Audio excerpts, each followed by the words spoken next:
संवर्धन के लिए ट्रैक्टर उद्योग में नई खोज और ट्रैक्टर टायर तक रखाव पर आज की किसान चौपाल में हम चर्चा करेंगे। आज की किसान चौपाल राजस्थान कृषि विभाग, green TV, idea foundation, Dhanuka agritech limited, CNH industrial और सीएट स्पेशलिटी के सहयोग से लग रही है। आपको तमाम जानकारियां देने के लिए यहाँ पर एक्सपर्ट्स हमारे साथ मौजूद हैं। तो सबसे पहले मैं स्वागत करूंगी उन सभी किसानों का जो अपना समय निकालकर आज की किसान चौपाल में आए हैं। एक बार जोरदार तालियां आप सभी किसानों के लिए जो आपकी किसान चौपाल में यहाँ पहुंचे हैं। तो जो भी किसानों के बीच तमाम जानकारियां देने के लिए विशेषज्ञ आए हैं उनका मैं स्वागत करना चाहूंगी। तो मैं स्वागत करती हूँ सबसे पहले हमारे बीच सुरेंद्र सिंह जी हैं, deputy director agronomy APC Karanpur से। बहुत बहुत स्वागत है आपका कार्यक्रम में। जगजीत सिंह संधू जी हैं, agriculture research officer, agriculture department से। सर आपका भी बहुत बहुत स्वागत है कार्यक्रम में। हमारे साथ श्री सुरजीत कुमार जी हैं, assistant director agriculture department Sriganganagar से। सर आपका भी बहुत बहुत स्वागत है कार्यक्रम में। सुशील कुमार सर हैं, असिस्टेंट डायरेक्टर एग्रीकल्चर डिपार्टमेंट से। सर आपका भी बहुत बहुत स्वागत है कार्यक्रम में। मैं स्वागत करना चाहूंगी शिवांश नायर सर हैं, territory leader Rajasthan CEAT speciality से। सर आपका भी बहुत बहुत स्वागत है कार्यक्रम में। सुरेंद्र सिंह सर हैं, service head Rajasthan CNH industrial से। सर आपका भी बहुत बहुत स्वागत है कार्यक्रम में।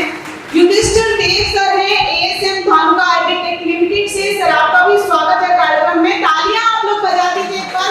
गुलशन मखीजा जी हैं, डीलर श्री गंगानगर से, सीएनएच इंडस्ट्रियल से। सर आपका भी बहुत बहुत स्वागत है कार्यक्रम में। इसके अलावा यदि आप कोई जानकारी लेना चाहते हैं सीएनएच इंडस्ट्रियल के बारे में, धानुका एग्रीटेक लिमिटेड के बारे में, सीएट के बारे में, या ग्रीन टीवी से जुड़ना चाहते हैं, तो मैं कुछ नंबर्स आपको बता रही हूँ, आप नोट कर सकते हैं। सीएनएच इंडस्ट्रियल का टोल फ्री नंबर है 1800 419 0124। धानुका एग्रीटेक लिमिटेड का टोल फ्री नंबर है 1800 102 1022। सीएट का टोल फ्री नंबर है 1800 22 1213। और ग्रीन टीवी इंडिया का व्हाट्सएप नंबर है 8097 864300। मैं सभी नंबर एक बार हिंदी में भी दोहराती हूँ। CNH industrial 1800 419 0124। Dhanuka agritech limited का टोल फ्री नंबर है 1800 102 1022। सीएट का टोल फ्री नंबर है 1800 22 1213। ग्रीन टीवी इंडिया का व्हाट्सएप नंबर है 8097 864300। अभी फिलहाल कार्यक्रम की शुरुआत करते हैं। और सबसे महत्वपूर्ण होता है खेती में मिट्टी का स्वास्थ्य, जिस पर हम लोग कई बार ध्यान नहीं देते हैं। किसान कई बार इस चीज से चूक जाते हैं कि वो मिट्टी के स्वास्थ्य की देखरेख कैसे करें, क्यों उपयोगी है मिट्टी का स्वस्थ रहना। तो आज के कार्यक्रम में शुरुआत मिट्टी के स्वास्थ्य से ही करते हैं कि सॉइल टेस्टिंग यानी मृदा परीक्षण का क्या महत्व होता है, क्यों कराना चाहिए आपको मिट्टी का जांच। उसके बारे में विस्तार से बातचीत करने के लिए, आपको उसके महत्व को समझाने के लिए मैं मंच पर आमंत्रित करना चाहूंगी जगदीश सिंह संधू सर को। सर प्लीज स्टेज पर आएं और हमारे किसानों को बताएं कि मिट्टी की जांच क्यों जरूरी है, कैसे होगी, किस तरीके से वो सैंपल ले सकते हैं, और फिर जांच कराने के बाद किस तरीके से उन्हें क्या अंतर नजर आएगा जब मिट्टी का परीक्षण कराने के बाद वो फसल लेंगे। आज की इस कार्यशाला में बुलारे सभी किसान भाइयों का green TV, ARTEF, new Holland, Dhanuka और सीएट टायर की तरफ से स्वागत है। तो सबसे पहले मैं बात करूंगा कि मिट्टी की जांच। तो मिट्टी की जांच क्यों जरूरी है? मिट्टी की जांच से अब हमें हर चीज पता चलती है। हमारी जो मिट्टी है उसमें हमें जैविक कार्बन कितना होना चाहिए, उसका एनपीके का लेवल कितना होना चाहिए, उसकी इलेक्ट्रॉनिक कंडक्टिविटी कितनी होनी चाहिए, उसका पीएच कितना होना चाहिए, ये सब चीजें हमें पता होनी चाहिए। तो इसके लिए हम मिट्टी की जांच करवाते हैं। अपने जो क्षेत्र की जो मिट्टी है इसमें जो जैविक कार्बन है वो 20% या 30% रह गया है, जो 100% होना चाहिए अपने को खेती करने के लिए, जहाँ आधे से कम आधे से एक के बीच में होना चाहिए, जो काफी कम रह गया है। तो वो अपने को मिट्टी की जांच से पता चलता है। जो अपन ज्यादा जैविक जो फर्टिलाइजर है या नहीं यूज कर रहे हैं, ज्यादा अपन कार्बनिक जो खाद्य इस्तेमाल कर रहे हैं उससे जो मिट्टी का जैविक कार्बन का स्तर है वो नीचे आ गया, और जो अपने महत्वपूर्ण जो तत्व है, जो एसेंशियल न्यूट्रिएंट है, जो पौधे को विकास के लिए जो चाहिए मेन न्यूट्रिएंट, और साथ में सहायक जो छोटे मृदा तत्व है वो जो उसको चाहिए, उनका जो बैलेंस है वो भी बिगड़ गया है, क्योंकि सारे जो मिट्टी में अपने तत्व है वो एक दूसरे से जुड़े हैं। अगर आपने एक तत्व को ज्यादा मिट्टी में डाल दिया तो उसकी वजह से दूसरा कम हो जाएगा, जहाँ कम हो जाएगा जहाँ वो पौधे को नहीं मिल पाएगा। तो इनका बैलेंस होना बड़ा जरूरी है। हमें जैसे अपन ब्लड टेस्ट करवाते हैं, जो डॉक्टर के पास जाते हैं, सबसे इजी टेस्ट सीबीसी, उसमें अपने को अपने शरीर की लगभग जानकारी मिल जाती है। उसी प्रकार से मिट्टी का जो मृदा परीक्षण करवाना है वो बहुत जरूरी है, अपने को उसमें समस्त जानकारी मिलेगी। तो इसको करवाने से पहले मैं थोड़ा बता देता हूँ अपने को सैंपलिंग कैसे करनी है, अपने खेत की मिट्टी अपने को कैसे चेक करवानी है। अपने हमारे कृषि पर्यवेक्षक भी हर खरीफ रबी में उनके पास लक्ष्य होते हैं, आप उनसे संपर्क करके भी निःशुल्क मिट्टी की जांच करवा सकते हैं। और आप अगर अपने स्तर पर करवाना चाहते हैं तो उसके लिए 5 रुपए का शुल्क है मिट्टी और पानी की जांच करने के लिए। तो जैसे आपको खेत में मिट्टी की जांच करवानी है तो जो अपने पास फावड़ा है उससे एक वी शेप इस टाइप से कट लगाना मिट्टी में नीचे की तरफ ऐसे, तो उसमें जो साइडों की 6 इंच या आधा फुट कट लगाने के बाद साइड की मिट्टी इस तरह से थोड़ी थोड़ी साफ करके लेनी है। जैसे अपने को 5 बीघे में मिट्टी चेक करवानी है तो लगभग 4 या 5 जगहों से ऐसे मिट्टी इकट्ठी कर लेनी है, और उसके बाद उसको पूरा मिक्स करके उसके 4 हिस्से में काट के और एक हिस्सा फिर उसके बाद फिर जब मिट्टी 1 किलो रह जाए तो वो अपने को चेक करने के लिए मिट्टी परीक्षण प्रयोगशाला में देनी है। अगर ऐसे ही कोई किसान भाई बाहर की मिट्टी चेक करवाना चाहता है तो उसको लगभग 4 या 5 फीट तक भी लोग सैंपल ड्रॉ करते हैं, तो उसमें हर स्तर की मिट्टी आती है, उसको भी अपन चेक करवा सकते हैं तो मिट्टी परीक्षण प्रयोगशाला में। इसी प्रकार से पानी की जांच अगर किसान भाई करवाना चाहते हैं मिट्टी परीक्षण प्रयोगशाला में तो उसके लिए अपने को पानी का सैंपल इस तरह से लेना है कि पहले जैसे तुरंत चालू किया अपने ट्यूबवेल खेत में तब 1 लीटर की बोतल भर ली, उसके बाद 3 घंटे बाद एक सैंपल लेना है और फिर 6 घंटे बाद। इससे आपको पूरा पता चल जाएगा कि शुरू में जो पानी आ रहा है वो कैसा है और थोड़ी देर बाद नीचे से जब वो पानी ज्यादा उठाएगा तो वो कैसा है। तो इस प्रकार से मिट्टी और पानी के अपन सैंपलिंग कर सकते हैं, उसकी जांच करवा सकते हैं।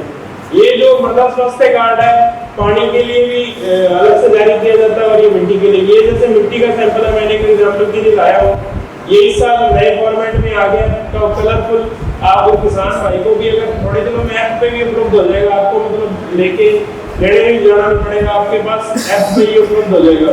तो इसमें जैसे आप देख रहे हैं किसान का नाम, उसका क्षेत्र, उसकी झांसी मिट्टी, उसकी फोटो भी है, और उसके बाद जो अपने आप ऊपर देख रहे नाइट्रोजन, फास्फोरस, पोटेशियम, ये सब चीजें उसमें दिखा रखा है। उसके बाद इलेक्ट्रिकल कंडक्टिविटी है, फिर कार्बनिक कार्बन हो गया, उसके बाद सूक्ष्म तत्व जैसे सल्फर है, जिंक है, बोरॉन है, आयरन है और मैग्नीज है और लास्ट में कॉपर। तो इसकी जानकारी देता है। इसमें जो कलर है ना उसी की महत्वता है, उससे अगर किसान भाई मान लो कुछ लोगों को पढ़ना नहीं आता तो उनके लिए भी इजी है। अगर ये ग्रीन कलर में है तो वो तत्व आपकी मिट्टी में प्रचुर मात्रा में है, जहाँ पीएच की जो आपकी स्तर है वो सही है। अगर वो येलो में है तो वो थोड़ा सा कम है, और अगर वो ऑरेंज या रेड जोन में है तो इसका मतलब है कि वो आपकी मिट्टी में काफी कम मात्रा में और आपको मिट्टी में देना पड़ेगा। और लास्ट में जो एक ब्लैक कलर का है उसके मतलब ये है कि उस मिट्टी में इस तत्व की जांच नहीं। तो ये एक मृदा स्वास्थ्य कार्ड है, इसके आधार पर नीचे सिफारिश दी गई है भी आपको जौ में, गेहूं में, मूंगफली या बाजरा कोई भी फसल है जिसके लिए आप चेक करवाना चाहते हैं, उस फसल में इस तत्व की अगर इतनी मात्रा है तो मान लो अपन डीएपी 22 किलो देते हैं, कोई भी फसल जनरली मान लो इतनी दे देते हैं, तो अगर आपकी मिट्टी में पहले से फास्फोरस मौजूद है तो क्या आपको 15 ही देना पड़ेगा, 17 ही देना पड़ेगा, अनावश्यक आपको नहीं देने पड़ेगा। इसी स्वास्थ्य कार्ड से आपको सब चीजें पता चलेगी। ये थोड़ा इस प्रकार से बड़े में ये अपन मेन जांच करते हैं मिट्टी में। इसमें अब आप देख लो कि इलेक्ट्रिकल कंडक्टिविटी है जो वो ग्रीन में है तो इसका मतलब वो सही है, पर कार्बनिक कार्बन है जो जैविक कार्बन या ऑर्गेनिक कार्बन जिसके बारे में बात कर रहा हूँ वो कम है इस मिट्टी में। ये लगभग अपने क्षेत्र की हर एक मिट्टी में इसी स्तर में आएगा, ये काफी कम है। पर इसमें जिंक वगैरह पूरा कॉपर पूरा, मैग्नीज कम है। अगर मैग्नीज कम है तो मैग्नीज के लिए अपने को स्प्रे रिकमेंडेशन जब अपन मिट्टी में भी डाल सकते हैं, ऊपर से फॉलियर स्प्रे भी कर सकते हैं, वो रिकमेंडेशन है।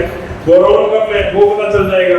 अब इस मिट्टी में वो वाला जो अपना EC और ऑर्गेनिक कार्बन दोनों कम है, मतलब EC ज्यादा है मिट्टी में, EC ज्यादा है पर pH ग्रीन है, मतलब pH सही है पर EC खराब है। pH सही है इसका मतलब आपके जो काला सोरा वो कम है, काले सोरा बिल्कुल नहीं है।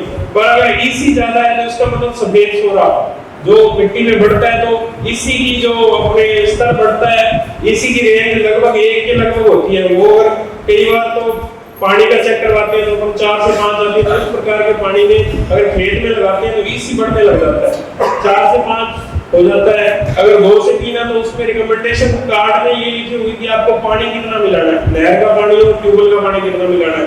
अगर 4 से 5 है तो आपको ये रिकमेंडेशन मिलेगी कि आपको ट्यूबवेल का पानी लगाना ही नहीं है। अगर लगाओगे तो अगले 1 या 2 साल में आपकी मिट्टी में जो सफेद सोरे की मात्रा बहुत बढ़ जाएगी। pH अपने एरिया में कम समस्या है, pH सेम और उधर वाली जो मिट्टी है पीली गंगा बेल्ट में उसमें समस्या आती है pH ज्यादा। तो pH ज्यादा होती है तो उस मिट्टी में काले सोरे की मात्रा बढ़ जाती है, वो बहुत कम एरिया में समस्या आती है। जैसे अपन उस मिट्टी पे चलते हैं तो आवाज आती है पैरों में, ऐसे मिट्टी बिल्कुल हल्की हो जाती है वो। तो अलग अलग ये सोइल हेल्थ कार्ड है, आपको अलग अलग कलरफुल इस तरह से मिलेगा, इसी प्रकार से किसान को मिलेगा। ये एक चार्ट है जिसमें अपने को पता चलता है कि अपने पौधे में किस तत्व की कमी किसान भी पता कर सकते हैं। तो जैसे अपने कुछ तत्व है जो पौधे में मिट्टी में उपलब्ध है तो उसी आधार पे, जैसे जो नीचे वाले तत्व है जो नाइट्रोजन है, पोटेशियम है और मैग्नीशियम है, ये वाले अगर तत्व मिट्टी में कम है ना तो इनके जो सिम्टम है, जो इनके लक्षण है नीचे वाले तत्वों में मिलेगी। क्योंकि प्लांट में मोबाइल है तो ये ऊपर वाले पत्तों में पहुंच जाएंगे, अगर कम है तो नीचे वाले पत्तों में इनकी कमी दिखेगी। और जो कुछ भारी तत्व है जैसे कैल्शियम है, सल्फर है, आयरन है, इनकी जो कमी है ऊपर वाले पत्तों में दिखेगी आपको। तो इससे आप पता लगा सकते हैं कि हमें मिट्टी में किस तत्व की कमी है। कॉटन की बात करें तो कॉटन में सबसे ज्यादा समस्या मैग्नीशियम की आती है, और अभी भी ये समस्या आप अगर फील्ड में देखेंगे तो इस प्रकार से बिल्कुल लाल गुलाबी कलर की पत्ती हो जाती है। तो उसके लिए और थोड़ी बहुत पोटेशियम की भी कमी आती है, तो उसके लिए अपने विभाग की तरफ से भी रिकमेंडेशन है कि पोटेशियम नाइट्रेट और मैग्नीशियम सल्फेट का स्प्रे करना होता है। तो पोटेशियम नाइट्रेट की उसमें मात्रा 1 किलो रहती है 100 लीटर पानी में, और 500 ग्राम या आधा किलो अपने मैग्नीशियम सल्फेट। तो ये पौधे में इस तत्व की कमी को भी पूरा करता है, और जो शार्ट जिसको पैराबिल्ट कहते हैं उसके लिए भी बहुत जरूरी है। तो इसका आप आराम से देख सकते हैं कि अगर आपकी कॉटन की फसल में मैग्नीशियम की कमी है तो आपको इजीली पता चल जाएगा। इसके बाद अपने जो एरिया की मुख्य फसलें उनमें मैं थोड़ा सा फोटो के माध्यम से आपको बताना चाह रहा हूँ कि कैसे आप पता कर सकते हैं। ये देखो गेहूं का पौधा है, इसमें नीचे वाली पत्तियां पीली है तो ये क्लियर कट सिम्टम नाइट्रोजन का है। नीचे की पत्तियां, ऊपर की पत्तियां हरी है, नीचे की पत्तियां पीली है, ये नाइट्रोजन का। इसके बाद फास्फोरस की कमी, फास्फोरस की कमी में जो लाल और भूरी कलर का पत्ता हो जाता है फास्फोरस की कमी में, और ऊपर का पत्ता ही होगा, नीचे के पत्तों में सिम्टम नहीं आते हैं, हमेशा ऊपर के पत्ते नहीं आपको सिम्टम दिखेंगे। ये फास्फोरस की कमी गेहूं में। नेक्स्ट, उसके बाद अपन पोटेशियम की कमी की बात करें तो पत्तियां किनारों से, बीच में हरी रहेगी, सिर्फ किनारों से पीली हो जाती है। तो ये गेहूं में काफी समस्या आती है, तो उस टाइम अपन रिकमेंड करते हैं पोटेशियम नाइट्रेट या 13-045 जो प्रचलित नाम है उसकी स्प्रे करने की। तो ये पोटेशियम की कमी के लक्षण गेहूं में। इसी प्रकार सल्फर की कमी, सल्फर की कमी इस प्रकार से दिखती है जो बीच बीच में पत्ती हरी दिखेगी, बीच में पीली दिखेगी, और ऊपर की पत्तियों में ये वाले लक्षण दिखेंगे, तो ये सल्फर की कमी है। नेक्स्ट, आयरन की कमी। आयरन की कमी में क्या होता है, जो बीच की शिराएं हैं वो तो हरी दिखेंगी और बीच में लाइनों के रूप में पीलापन आता है। ये आयरन की कमी आजकल उसमें बाजरे में भी देखने को मिल रही है आज के जो टाइम में फसलें हैं, और सबसे ज्यादा चावल जो सूरतगढ़ बेल्ट है उसमें ये वाली कमी देखने को मिलती है। गेहूं में आयरन की कमी ये बिल्कुल साफ पता चलता है, ऐसे लाइनों में दिखता है, बीच में हरा फिर लाइन फिर इस प्रकार, और ऊपर की पत्तियों में दिखेगा आयरन की कमी। नेक्स्ट, जिंक की कमी, पौधा थोड़ा जला जला सा लगेगा इस प्रकार से बीच बीच में चक्कों में, और इस प्रकार से ये जिंक की कमी है। और जिंक के लिए भी वही रिकमेंडेशन है अपनी 100 ग्राम दवाई 1 लीटर पानी में फोलियर स्प्रे करने के लिए, जो चिलेटेड जिंक है उसके लिए जिंक की कमी का है। उसके बाद ये बोरोन की कमी, मतलब गेहूं में आपको बोरोन की कमी के लक्षण इस प्रकार से दिखे, जैसे पत्ता ना एकदम से डंठ से पड़े हुए इस प्रकार से इकट्ठा सा हुआ होगा, ये बहुत आम लक्षण है बोरोन की कमी के। और इसके लिए भी 100 ग्राम जो बोरोन है अपना 20% उसको 1 लीटर पानी में डालकर स्प्रे करनी होती है। और ये बोरोन में एक मुख्य बात मैं बता देता हूँ, अपने कॉटन में भी करते हैं बोरोन की स्प्रे। उसका अपने टिंडों के जो डेवलपमेंट है, टिंडा बड़े होने में और टिंडा अच्छे से गिरने में बड़ा योगदान है। और अन्य फसलों में जो दाने ज्यादा बनते हैं और दाना मोटा बनता है उसमें बोरोन का काफी योगदान है। तो इसलिए अपने 13-045 बोरोन मैग्नीशियम स्प्रे को मिक्स करके कर सकते हैं, तो इसका काफी अच्छा रिजल्ट आता है। बोरोन काफी कॉमन सिम्टम आता है गेहूं में की कमी में। आयरन की कमी के लिए 50 ग्राम जो चिलेटेड आयरन आता है 100 लीटर पानी में, वो स्प्रे कर सकते हैं अपन। और एक हरा कशिश मिलता है मार्केट में, उसकी भी स्प्रे कर सकते हैं। हरा कशिश दान वाले बेल्ट में काफी लोग किसान यूज करते हैं और उसका रिजल्ट भी काफी अच्छा आता है। मस्टर्ड में देखो, सरसों में नीचे वाले पत्तों में पीलापन है, तो ये नाइट्रोजन की डेफिशिएंसी, ऊपर वाले पत्ते बिल्कुल है। नेक्स्ट फास्फोरस की कमी में थोड़ा सा नीचे वाले पत्ते में आप देखेंगे तो बैंगनी सा कलर दिखेगा, वो फास्फोरस की कमी का लक्षण है। ये सरसों में काफी ज्यादा समस्या आती है, तो इसके लिए आप जैसे डीएपी डालते हैं रिकमेंडेशन अनुसार 22 किलो, वो भी सही है। अगर फिर भी आपको लक्षण दिखते हैं तो आप 2 किलो डीएपी का भिगो के रख के रात को और सुबह उसकी स्प्रे कर सकते हैं, जो ऊपर उसका पानी आ जाएगा उसकी स्प्रे कर सकते हैं 2 किलो नाइट्रोजन और 2 किलो डीएपी के साथ, उसका रिजल्ट काफी अच्छा आता है। तो ये कुछ फसलों के मैंने आपको सिम्टम बताए हैं कि आप कैसे पहचान सकते हैं। इन जो सूक्ष्म तत्वों के सिम्टम सारों के अलग अलग हैं। आपके खेत में मान लो सल्फर की कमी है पर आपने स्प्रे नाइट्रोजन की कर दी है 13-045, तो वो कमी नहीं दूर होगी। तो हमें 4 या 5 मैंने आपको तरीका बताया कि नाइट्रोजन है तो नीचे पत्ते में पीलापन आएगा, सल्फर है तो ऊपर की पत्ती में आएगा, अगर अपने फास्फोरस की कमी है तो थोड़ा बैंगनीपन आएगा पत्ते में, और मैग्नीशियम आयरन की कमी है तो बीज की लाइनों में पीलापन दिखेगा। उस प्रकार से अपन किसान भाई आराम से पता कर सकते हैं। और जो बाकी मृदा परीक्षण अगर अपन करवाते हैं तो उसमें अपने को संपूर्ण जानकारी मिल जाती है कि आपकी मिट्टी में किस तत्व की कमी है, तो आप बुआई से पूर्व भी उसकी दे सकते हैं। कॉटन के बारे में थोड़ी बात कर लेते हैं। अभी कॉटन में मुख्य जो अपने समस्याएं आती हैं, जो कीट रोगों की जो मुख्य अपने को पता है हरा तेला सफेद मक्खी में थ्रिप्स की आती है, और अभी इस सीजन में गुलाबी सुंडी पिछले सीजन में दिक्कत आई थी, ये आप बिल्कुल पहचान सकते हैं कि इस बार हरे तेले की समस्या ज्यादा है। सफेद मक्खी तो बहुत कम है क्योंकि मौसम है जो हरे तेले के लिए अनुकूल है, और जो जून जिसको चुरड़ा बोलते हैं उसकी समस्या भी कम है। तो हरे तेले में क्या होगा कि पत्ते ऊपर की तरफ मुड़ने लगेगा, नीचे की तरफ मुड़ने लग जाते हैं हरे तेले में। सफेद मक्खी इसकी वजह से जो पत्ते हैं वो नीचे की तरफ मुड़ते हैं, ऐसे मतलब कप शेप सा बन जाता है नीचे को। सफेद मक्खी की समस्या कम है क्योंकि तापमान अनुकूल नहीं है। तो सबसे ज्यादा समस्या हरे तेले की है।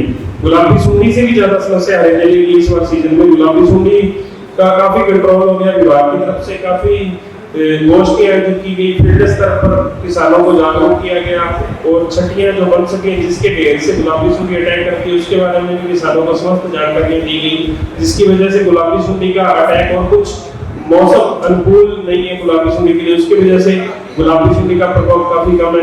तो धन्यवाद सभी को। जितनी भी जानकारियां सर ने अभी आपको दी हैं उससे संबंधित एक सवाल सर आपसे पूछेंगे, तो भी उस सवाल का जवाब मालूम है वो सिर्फ हाथ खड़ा करेंगे, विदाउट माइक आपको नहीं बोलना है। माइक आपके पास आएगा, उसमें आपको अपने गांव का नाम बताना है, अपना नाम बताना है, और उसके बाद सवाल का जवाब बताना है। जवाब सही होगा तो आपको एक इनाम ग्रीन टीवी की तरफ से दिया जाएगा। अगर आपकी मिट्टी में सफेद सोरे की मात्रा ज्यादा है तो मृदा परीक्षण प्रयोगशाला की रिपोर्ट आएगी, उसमें किस चीज तत्व की मात्रा बड़ी दिखेगी आपको। अगर सफेद सोरा ज्यादा है आपको पता है, बताओ। राजेश कुमार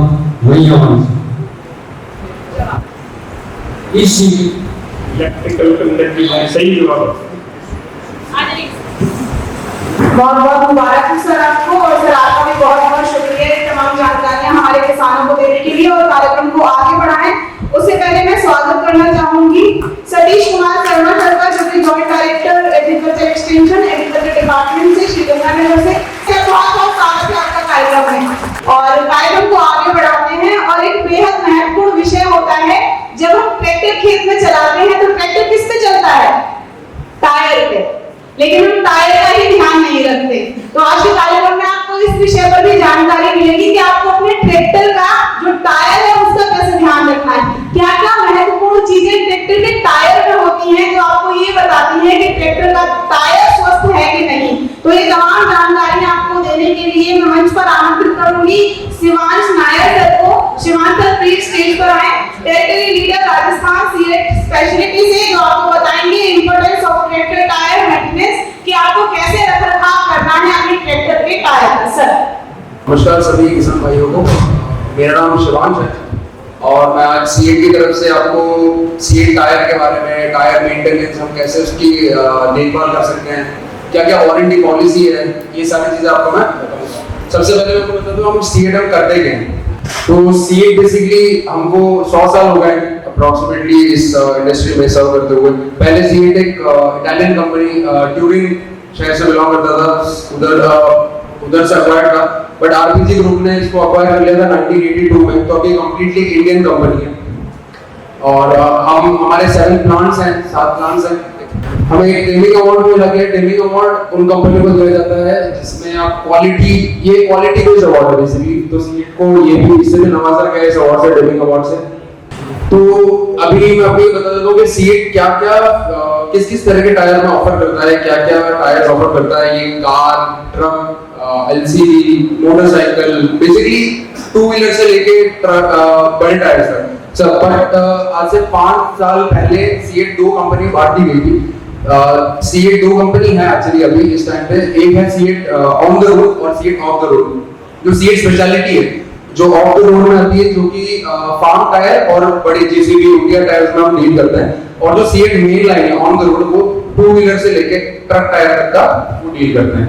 ये हमारे सारे प्लांट्स हैं जहाँ पे हम मैन्युफैक्चर करते हैं। हालोल प्लांट, भांडू, अमरनाथ, नागपुर, हैदराबाद, ये सारे हमारे प्लांट्स हैं जहाँ पे अलग अलग तरह के टायर हम मैन्युफैक्चर करते हैं आपके लिए। फार्म टायर रेंज, तो बेसिकली हमारी फार्म कैटेगरी में हम ट्रैक्टर फ्रंट, ट्रैक्टर रियर, पिछला टायर, ट्रॉली के लिए टायर, एनिमल ड्रिवन व्हीकल जो हम बैलगाड़ी, इन सब टायर लगाते हैं, वो हार्वेस्टर, इन सब के टायर हम आपके लिए अवेलेबल कराते हैं। चैलेंजेस, किसान भाइयों को क्या क्या प्रॉब्लम फेस करनी पड़ती है वो एक बार हम इसमें नजर डालते हैं। एक तो गीली मिट्टी पे हमारा टायर फिसलना, टायर पंक्चर होना, ठीक है। और हमारा एक मार्केट है जहाँ पे सेकंड हैंड टायर्स भी हम कभी कभार सस्ते के चक्कर में खरीद लेते हैं, वो भी हमारे लिए काफी नुकसानदायक होता है। तो ये सारी चीजें हम फेस करते हैं, ठीक है। तो इस चैलेंजेस को सॉल्व करने के लिए हम लाए आपके लिए हमारा प्रीमियम टायर वर्धन। तो वर्धन बेसिकली आपके लिए, अगर आप धुलाई पे इसको यूज कर रहे हैं या फिर खेती में यूज कर रहे हैं, दोनों जगह आप किसी भी एप्लीकेशन में यूज करेंगे तो ये सबसे बेस्ट आपके लिए टायर है। बिकॉज ये पंक्चर होने के चांस जो है, जो कि टायर में होते हैं मोस्टली, तो वो बिल्कुल कम कर देता है। बिकॉज उसकी साइड और उसकी विशेषता मैं आपको आगे बताऊंगा। तो ये धुलाई और खेती दोनों के लिए आप इसको यूज कर सकते हैं।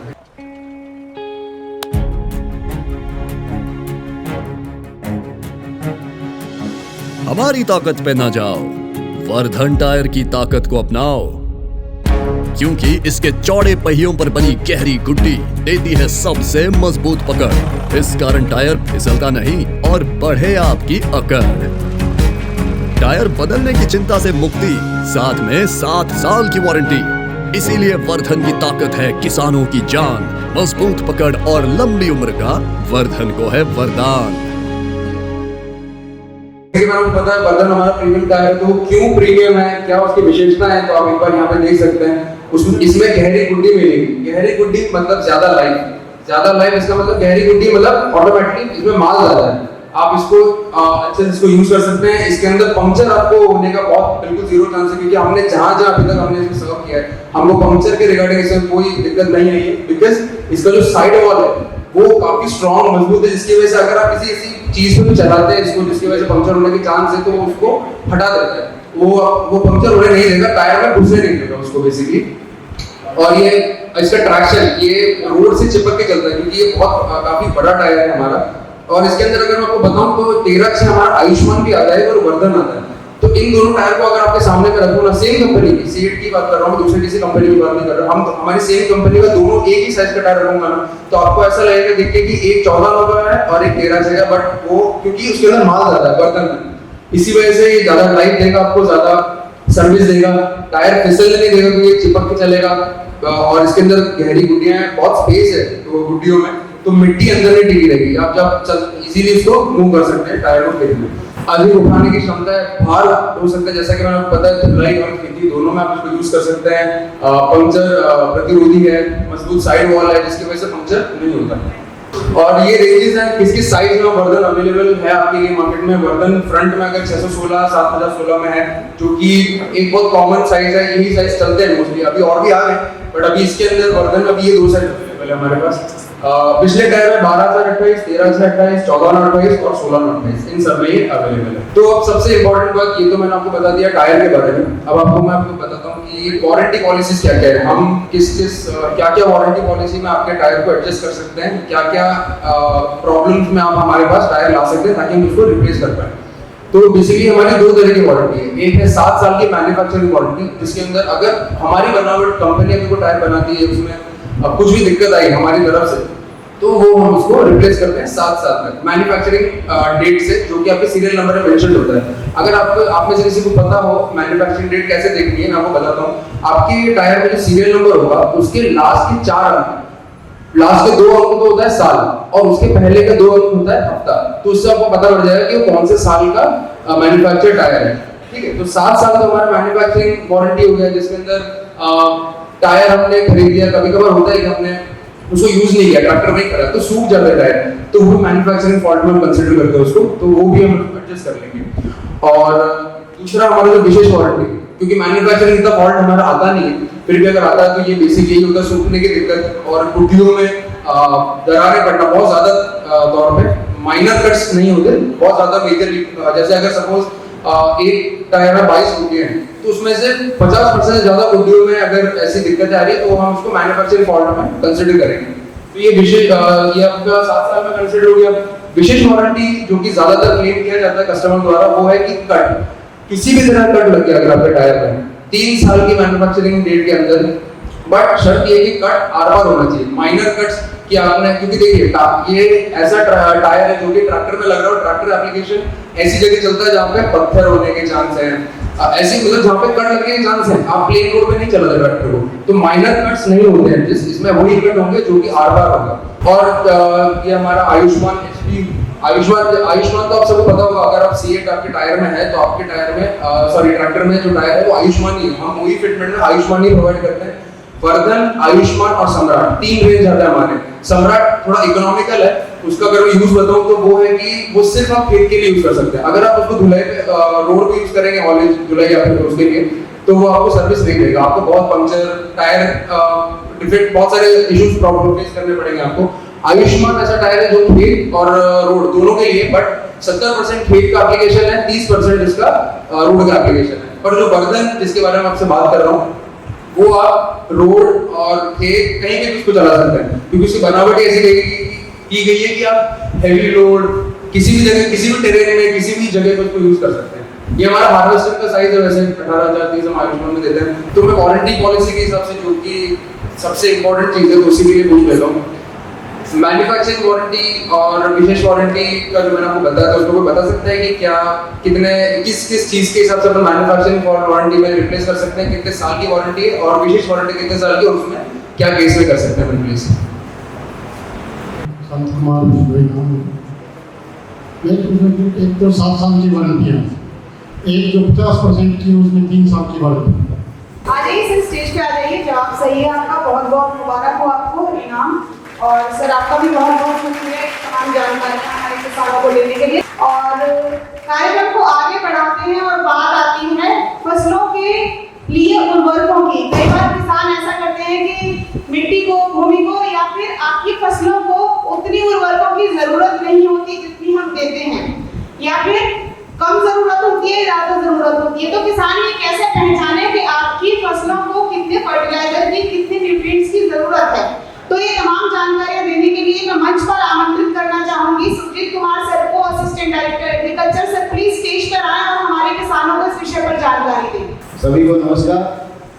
किसान चौपाल के अंदर पधारे हुए किसान भाइयों, जो विषय मुझे दिया गया है आने वाले 1 महीने के बाद में बड़ा महत्वपूर्ण है, और फसलों में कौन सा उर्वरक कितनी मात्रा में प्रयोग करना चाहिए, इसके बारे में मेरे से पूर्व वक्ता श्री जगजीत सिंह जी ने मिट्टी परीक्षण के आधार पर आपको बताया था कि मिट्टी की जांच करवाएं, और मिट्टी की जांच में, जांच रिपोर्ट में जो भी पोषक तत्वों की मात्रा आपको बताई गई है। मिट्टी जांच क्या है कि मिट्टी जांच में आपके खेत की मिट्टी ली जाती है और उस मिट्टी को लैब में टेस्ट किया जाता है। टेस्ट करने के बाद में उसमें कौन कौन से पोषक तत्व कितनी मात्रा में विद्यमान है, यानी कि मौजूद पोषक तत्व कितनी मात्रा में है, और आपको उस फसल के लिए, जैसे सरसों के लिए आपने जांच करवाई तो सरसों की फसल के लिए टोटल जो पोषक तत्वों की मात्रा है उस मात्रा में से मौजूद पोषक तत्वों की मात्रा को कम करके जो शेष बची हुई मात्रा है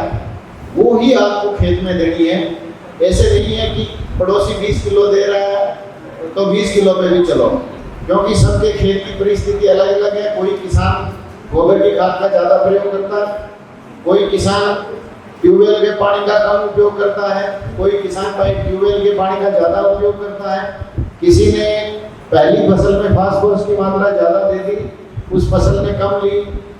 तो ये सारी परिस्थितियां जो हैं ये अलग अलग कंडीशंस पैदा करती हैं और हर खेत के लिए अलग मात्रा की आवश्यकता होती है। लेकिन अमूमन जो अपने चलन है वो यही है कि अपने पड़ोसी जो दे रहा है उसी के आधार पे बोले भाई तूने कितने दी, बोले 25 किलो, तो चल पूरा चक्की 25 किलो देगा, चाहे उसमें जरूरत साथ वाले पड़ोसी को 10 किलो की हो। एक पड़ोसी ट्यूबवेल का पानी जो ज्यादा लगा रहा है जिसके पीएच मान बढ़ा हुआ है तो उसमें क्या होगा कि आपकी फसल जो है वो पीएच मान ज्यादा होने के कारण जमीन से पौधे जो पोषक तत्व कम ले पाते हैं, और यदि किसी का पीएच मान बहुत अच्छा है तो उसको कम खाद की जरूरत पड़ेगी। तो ये एक अपने को जो मिट्टी परीक्षण है इसके आधार पे खेती करनी है। माननीय मोदी जी ने 2014 में एक मिट्टी परीक्षण का कार्यक्रम शुरू किया था। उस समय लोग सोच रहे थे कि यार पता नहीं क्या है, और आज भी मेरे ख्याल में कर रहे हैं, बहुत कम लोग जो इसकी तरफ ध्यान दे रहे हैं। लेकिन ये जो सीजन आ रहा है इस सीजन में आप लोगों को काफ़ी पता चलेगा कि पोषक तत्वों को क्या महत्व है, क्योंकि आने वाले समय में धीरे धीरे कि आप देख रहे हो डीएपी के रेट पहले 600-700 रुपये थे, आज 1350 रुपये हो गए। ठीक है, गवर्नमेंट धीरे धीरे क्या है कि जब उर्वरक जो है बाहर से जो उर्वरक आ रहे हैं उसमें आयात का खर्चा बहुत ज़्यादा पड़ रहा है और उसकी वजह से सब्सिडी कम हो रही है और सब्सिडी का भार अपने पे ही पड़ेगा। और यदि अपने बिना सोचे समझे इसी तरीके से उर्वरकों का प्रयोग करेंगे तो उसमें अपने जो खेती का जो खर्चा है वो बढ़ेगा और खेती का जो प्रॉफिट है वो कम आएगा। इसलिए विभाग हमेशा से ही ये अनुशंसा करता आ रहा है कि आप मिट्टी जांच के आधार पर खेती करें। मिट्टी जांच के लिए किसान भाइयों के यहाँ से हमारे जो कृषि पर्यवेक्षक वो सैंपल भी लेते हैं, जांच रिपोर्ट के आधार पर आपको बताते भी हैं। तो मेरा जो विषय है वो ये है कि आप मिट्टी जांच के आधार पर खेती करें।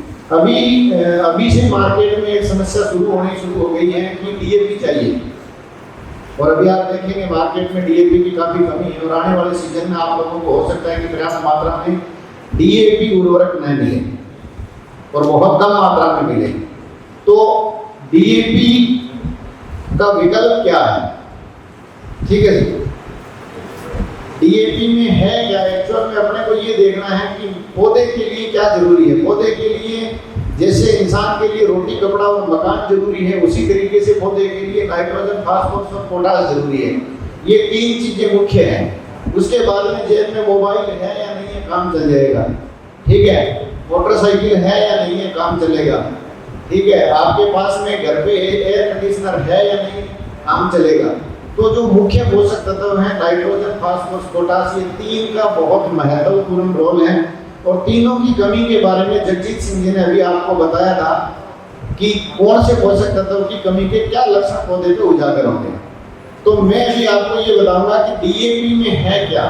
ठीक है, और डीएपी किसान का सबसे प्रिय जो है ना पसंदीदा उर्वरक है। आप कम मिलेगी तो हमें भी पता बाजार में हंगामा मचेगा। ठीक है, लेकिन आप लोग जो है मैं आपको आज डीएपी का एक बहुत ही अच्छा बेहतरीन विकल्प बताऊंगा कि आप डीएपी को नए काम में लेके उसको काम में ले तो आप लोगों को बहुत ज़्यादा फायदा होगा। डीएपी में 18% नाइट्रोजन और 46% फास्फोरस है।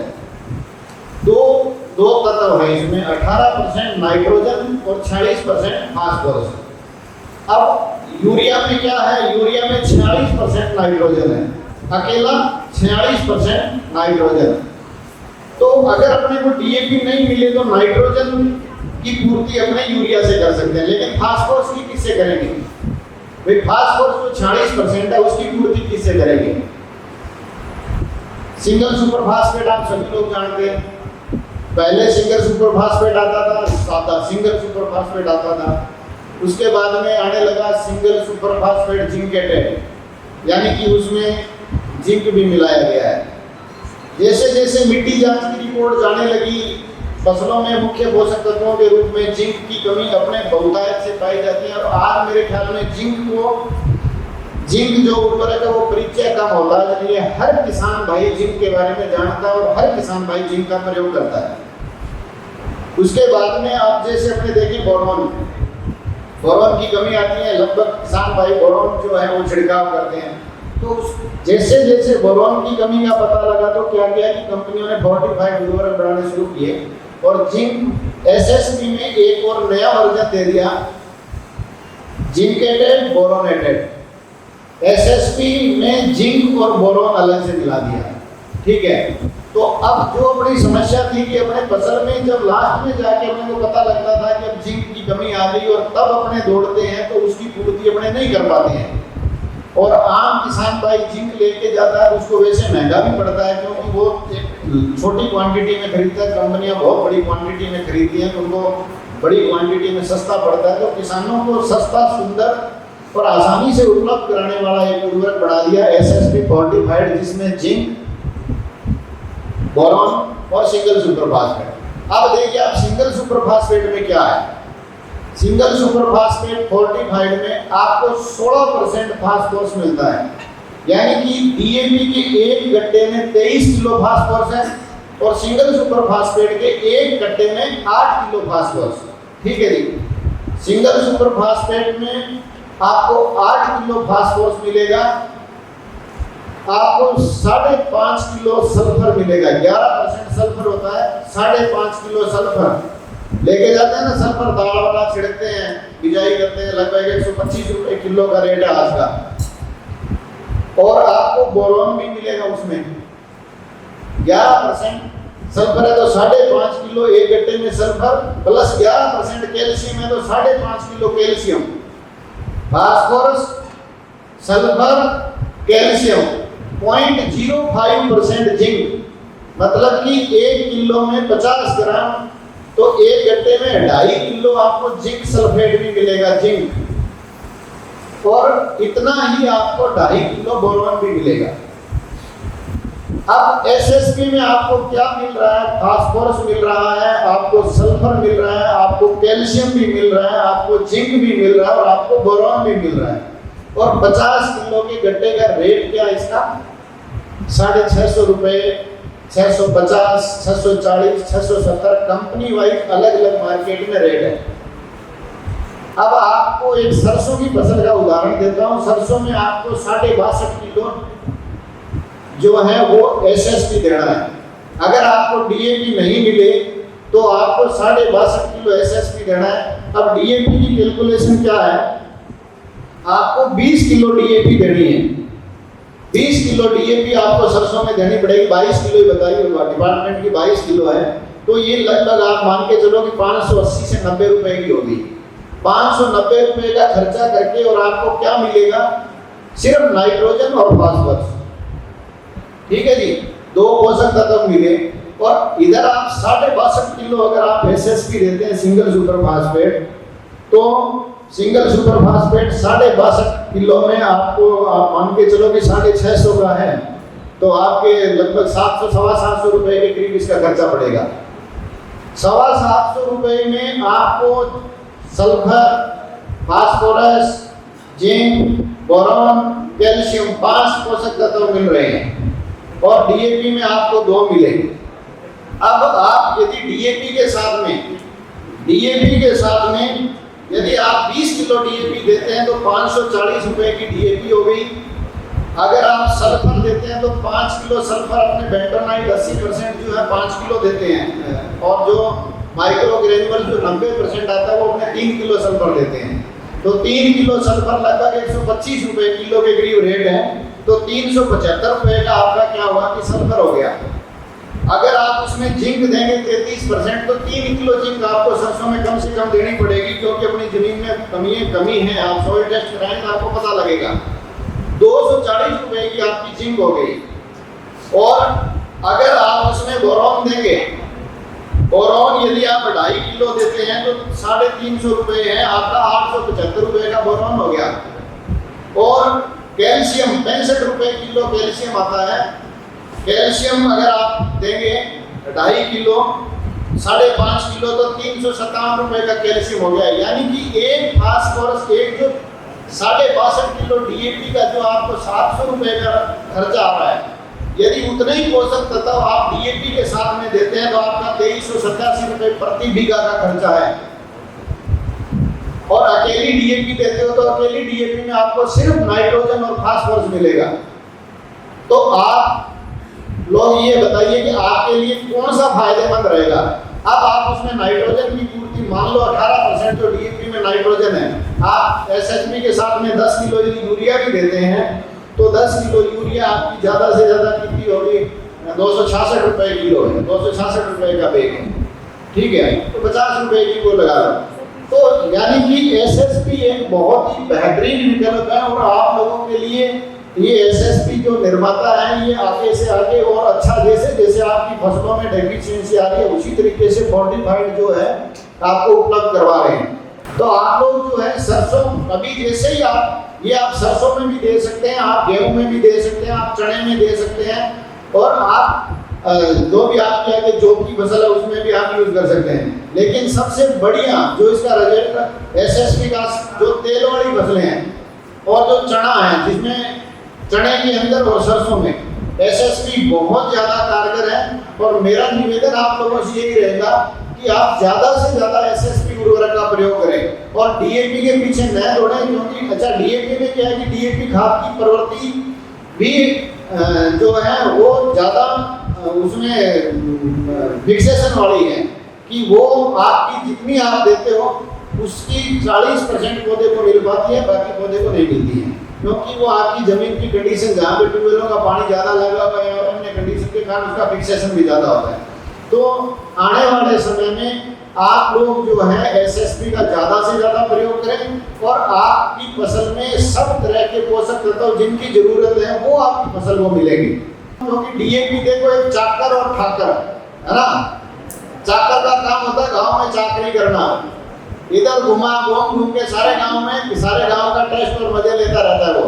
और ठाकर का काम होता है भैया जरूरत है तो घर आओ, ठीक है, हम किसी के पास चल के नहीं जाएंगे।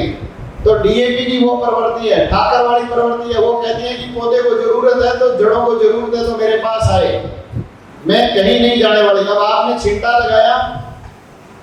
लगाया तो यहाँ पे तो आपकी डीएपी है और यहाँ आपका बीज है। किसी भी पौधे की मैंने आज तक नहीं देखी है कि जड़ें ऊपर आती हैं, जमीन से ऊपर जड़ें आती है क्या? किसी ने देखा है? नहीं देखा। तो फिर अपने वो काम क्यों कर रहे हैं कि जड़ ऊपर नहीं आएगी और खाद ऊपर पड़ी है। और वो तो ठाकर है डीएपी, तो वो कह रही है नहीं मैं तो नहीं, उसमें 18% जो नाइट्रोजन है ना वो जरूर पौधे को मिल जाएगी, लेकिन फास्फोरस बिल्कुल भी नहीं मिलेगा।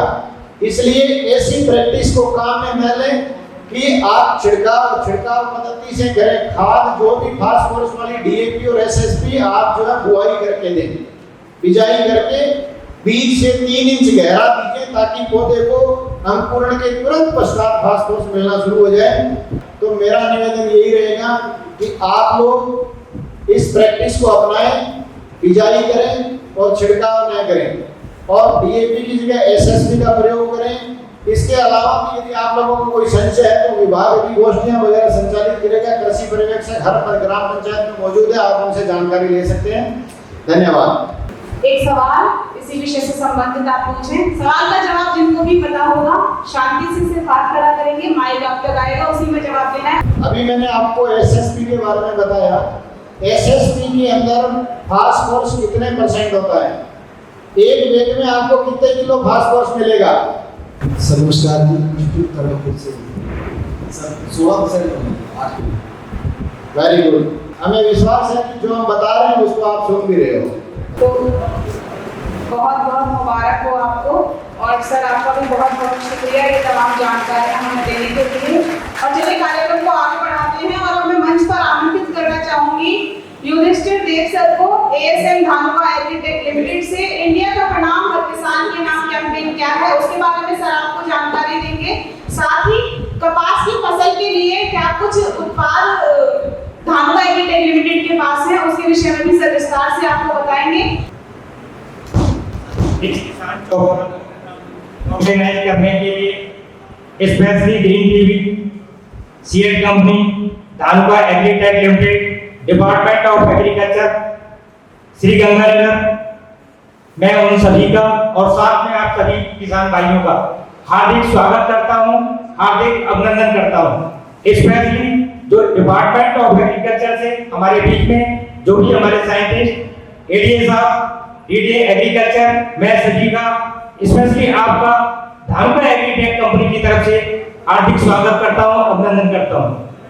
आज देखिए मेरा यहाँ एक ही टॉपिक रहेगा, मेन आपका कॉटन क्रॉप, नमी की क्रॉप। 100% इसकी इंसेक्ट को कंट्रोल करने के लिए कोई भी केमिकल नहीं बनाया आज की डेट में, और अभी कोई नई टेक्नोलॉजी भी नहीं लगी। कम से कम 3 साल और लगेंगे नई टेक्नोलॉजी आने में। आज हम क्या कर सकते हैं, हम और आप मिलकर सिर्फ मैनेज कर सकते हैं। और इस विषय पर गुलाबी इंसेक्ट कीट के लिए अगर मैं बात करूं, अगर सबसे ज्यादा वर्क जो किया है तो वो अपना राजस्थान का जो एग्रीकल्चर डिपार्टमेंट है उन्होंने वर्क किया है कि मैं डे टू डे अपडेट रहता हूँ। जो पीछे अपने deputy director of agriculture Jairam Beniwal साहब के हनुमानगढ़ 5 साल उन्होंने लगातार मेरे साथ फील्ड पे जाकर साथ फील्ड किया, तो इससे कोई डरने की जरूरत नहीं है। आपने देखा होगा लास्ट ईयर कितना अटैक था और आज कितना अटैक। अभी मेरे किसान भाई बीच में वो बैठे हुए हैं, उन्होंने पिछली बार जाके सिरसा के अंदर कोई प्लांट देखा था, तो वो उन्होंने मेरे साथ एक विचार साझा किया। बोले सर कि इसको अपने प्लांट से प्लांट और लाइन से लाइन इसका डिस्टेंस अगर बढ़ा दिया जाए, जैसा कि डिपार्टमेंट ऑफ एग्रीकल्चर ने भी रिकमेंड किया है टाइम टू टाइम कि नरमा छिद्र रखो, हाइट कंट्रोल में रखो, ज्यादा पानी की मार ना करो। अगर ये चीज अपने मैनेज कर लिए, जिम्मेदारों के विचार मेरे साथ साझा किए हुए हैं सब, जिनका छिद्र नरमा था, हाइट कंट्रोल में थी, उन्होंने पिछली बार भी पैदावार की। ठीक है सर, तो ये है, इससे अपने को डरने की जरूरत नहीं है। अभी सब मेन चीज है जो हम पीछे भी 2 साल इसमें आप देख रहे होंगे, सबसे नीचे का लाइन है इंडिया का परिणाम हर किसान के नाम। धानुका एग्रीटेक पिछले 2 साल से इस स्लोगन पे काम कर रही है और आगे भी इस पे काम करती रहेगी। मेरा मुन्ना, पता है जब 9 महीने का था सिर्फ अपनी माई और बाबा को जानता था।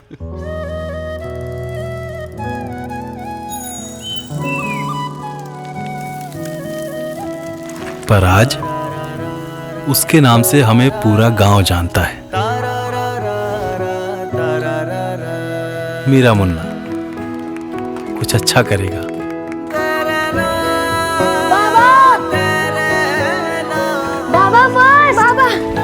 पर जानता हूं वो जो भी बनेगा वो सपना सिर्फ उसका ही होगा, और मेरा सपना मेरा मुन्ना।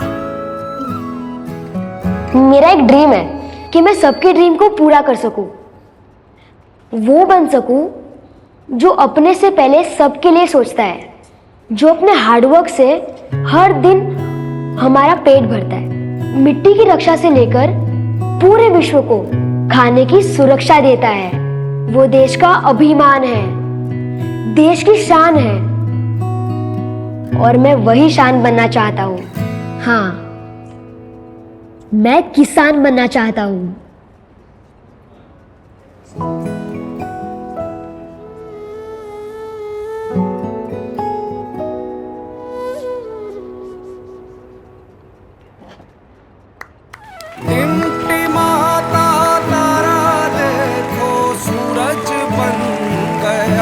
भविष्य के आधुनिक किसान बनने के बुलंद इरादे को धानुका नमन करता है।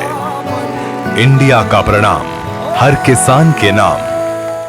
तो इसी बीच स्पेशली जो हमने प्रॉब्लम फेस की थी 2014-15 वाइट फ्लाई से, तो अभी क्या है, धानुका ने लेटेस्ट जो टेक्नोलॉजी दी है, जो प्रोडक्ट किया है, वो डिसाइड के नाम से आप देख रहे हैं, आपके सामने है। तो ये unique and powerful solution for sucking paste. एक ऐसा इंसेक्टिसाइड है जो एक नहीं, ब्रॉड स्पेक्ट्रम, एक नहीं तीन, जैसे कहते हैं एक तीर से तीन निशान। जो इसके टारगेट पेस्ट है माइट, देखिए माइट आता है अपने नरमे के अंदर, नरमे के अंदर भी आता है, चिली के अंदर भी आता है, और माइट के आप लक्षण देख रहे हैं क्रॉप के अंदर। अभी आप देखिए थ्रिप्स, थ्रिप्स के बाद में क्रॉप की क्या कंडीशन बनती है? यही कंडीशन बनती है साहब, नरमे के अंदर भी बनती है। ये देखिए आप देख सकते हैं पत्तों के नीचे माइट्स किस प्रकार से। व्हाइट फ्लाई के सिम्टम जो अपना सकिंग पेस्ट के सफेद लक्षण की बात कर रहे थे, फाके की बात कर रहे थे, तो सफेद लक्षण के जो लक्षण अंडे आप नीचे देख रहे हैं पत्तों के नीचे, तो इस प्रकार say about product decide is a unique combination, एक यूनिक प्रोडक्ट है जो दो डिफरेंट इंसेक्टिसाइड ग्रुप से तैयार किया गया है। डिसाइड ये ब्रॉड स्पेक्ट्रम, मैंने यही कहा था कि ये आपका थ्रिप्स को भी कंट्रोल करता है, आपका व्हाइट फ्लाई कंट्रोल करता है, आपका माइट को भी कंट्रोल करता है। तो इस प्रकार से जब ये दोनों तीनों चीजें कंट्रोल रहती हैं, या तो लास्ट में देखा एडल्ट ऑफ इंसेक्ट के लॉन्ग टाइम, एक लंबे समय तक आपका रिजल्ट रहता है। आप मान के चले सही मौसम रहा तो 15 से 20 दिन का रिजल्ट जिम्मेदार के लिए आता है। Decide at contact at stomach action like with can, ये देखिए आप कांटेक्ट के साथ, और अगर उसके अंदर जाता है इंसेक्ट के अंदर, उसके द्वारा भी ये काम करता है, और माइटोकॉन्ड्रिया के द्वारा इसका जो काम है इस प्रकार से इस इंसेक्ट को कंट्रोल करता है। साथ में आप देखिए ये ट्रांसलेमिनार है। ट्रांसलेमिनार का मतलब ऐसा कि ये पत्ता है, हम कहते हैं कि पत्ते के ऊपर तो दवाई पड़ गई, लेकिन व्हाइट फ्लाई के अंडे बच्चे तो नीचे हैं, वो मरेंगे कैसे? तो ये ट्रांसलेमिनार सिस्टम से काम करता है, नीचे वाले जो अंडे बच्चे हैं वो सारे के सारे काम हैं। और रिजल्ट आप खेत के अंदर कुछ नहीं देख सकते हैं। जो किसान भाइयों ने नरमा लगाया है, चाहे उन्होंने आपका चिली मिर्च भी लगती है अपने गन्ना लगाए एरिया में, चिली में तो आप स्पेशली देख लेना। इसका जो डोज है साहब वो 500 ग्राम पर एकड़ 8 कनाल, उसके हिसाब से अपना बीजे का, और 150 लीटर पानी आपका किले के अंदर एकड़ के अंदर जाना चाहिए। अभी देखिए चिली के लिए CIB registration central insecticide board के द्वारा ये रजिस्टर्ड हो चुका है। Broad spectrum control can be patent on multiple crops. तो डिसाइड में आप देख सकते हैं कि दो टेक्निकल है, दो डिफरेंट टेक्निकल है, दोनों से ये तैयार किया है।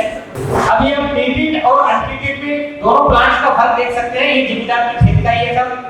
ये आपने देखा 4/9/2021 को डेमो लगा था, और 5/9/2021 को आपका जो रिजल्ट देख सकते हैं, यानी 9 और 5 14 दिन के बाद। अभी आप देखिए सर डिसाइड के पहले क्रॉप की क्या कंडीशन थी, और डिसाइड यूज करने के बाद क्रॉप की क्या कंडीशन बनी। की फीचर्स मैंने आपको पहले कहा था कि ब्रॉड स्पेक्ट्रम कंट्रोल का मतलब है थ्रिप्स, माइट और व्हाइट फ्लाई, तीनों इंसेक्ट को। नहीं तो आपने देखा होगा क्या होता है जमींदार अलग अलग इंसेक्ट के लिए, थ्रिप्स के लिए कोई दूसरा मिक्स कर रहे हैं, व्हाइट फ्लाई के लिए कोई दूसरा मिक्स कर रहे हैं, और माइट के लिए कोई तीसरा मिक्स कर रहे हैं। तो वो जो कॉम्बिनेशन है वो प्रॉपर कॉम्बिनेशन नहीं बनता है।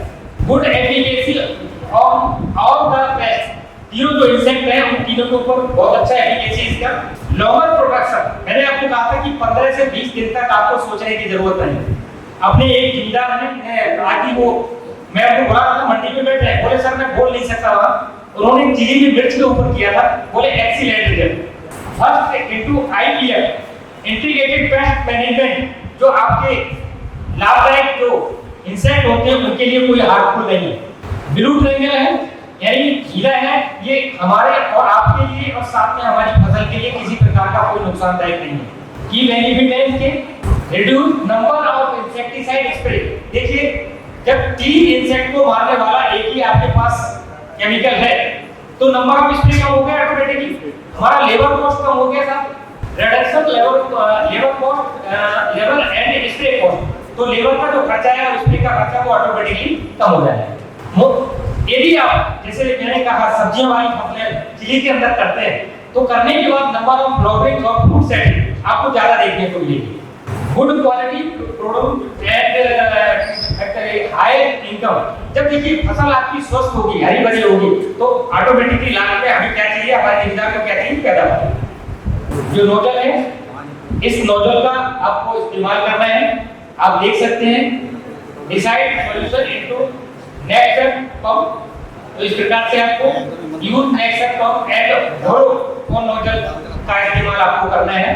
अभी देखिए चिली सब्जियों के ऊपर तो ये ऑलरेडी रजिस्टर्ड भी हो चुका है सारा सब। अभी कॉटन के ऊपर हमारा जो R&D टीम है, रिसर्च एंड मार्केटिंग टीम है, वो इस पे बात कर रही है। और जो कॉटन पे हमने पिछली बार किया है वो आप देख सकते हैं आगे इसके एजेंट है। अभी आप देखिए कि ट्रीटेड और अनट्रीटेड आपको अलग ही फर्क नजर आ रहा है। ये देखिए साहब, उस साइड पे आपका डिसाइड ट्रीटेड है और इस साइड पे अपना जिम्मेदार का प्रैक्टिस है। और पत्ते पर आप देख सकते हैं फार्मर प्रैक्टिस और डिसाइड ट्रीटेड। देखिए साहब, एक ही बीज है, एक ही जिम्मेदार, एक ही खेत। और डिसाइड यूज करने के बाद और डिसाइड यूज करने से पहले Decide excellent major clearly visible in the control of second पे व्हाइट फ्लाई। तो व्हाइट फ्लाई की प्रति आप देख सकते हैं किस प्रकार से कंट्रोल किया है।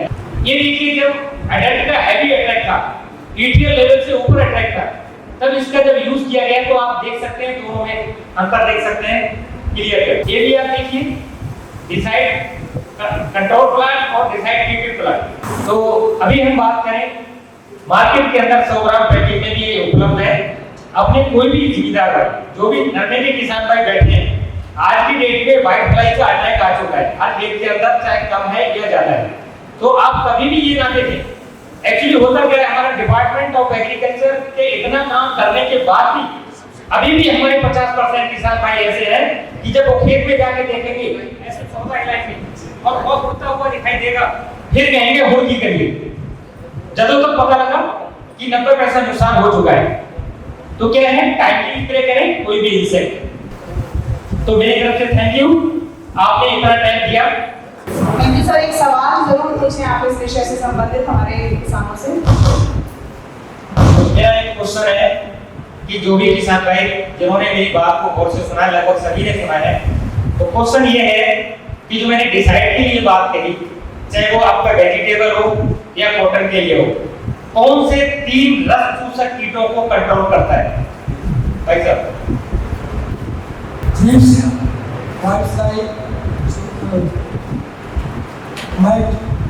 Thank you.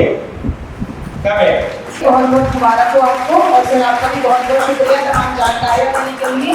तो अभी मैं मंच पर आमंत्रित करना चाहूंगी सुरेंद्र सिंह सर हैं, service head Rajasthan CNH industrial से। सर प्लीज आप आइए और ट्रैक्टर इंडस्ट्रीज में क्या कुछ नया न्यू हॉलैंड लेकर आया है किसानों के लिए, उसके विषय में विस्तार से जानकारी दीजिए। नमस्कार सभी किसान भाइयों को और खासकर एग्रीकल्चर साइंटिस्ट को और ग्रीन टीवी को कि न्यू हॉलैंड को आप सबके बीच में आने का और बोलने का मौका दिया।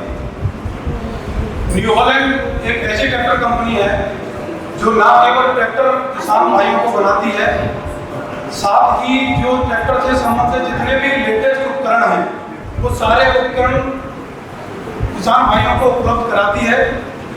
और ये कंपनी कोई नई कंपनी नहीं है, विश्व लेवल पर अगर अपन देखें तो 125 साल का तजुर्बा है इस कंपनी को, और अगर हिंदुस्तान में देखें तो 25 साल से ऊपर का लगभग तजुर्बा इसका है।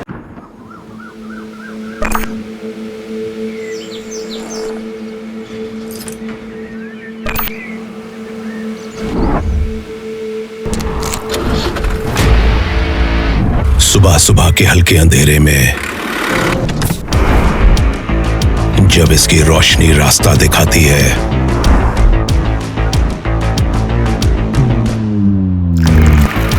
नजरें सारी मुझ पर टिक जाती है।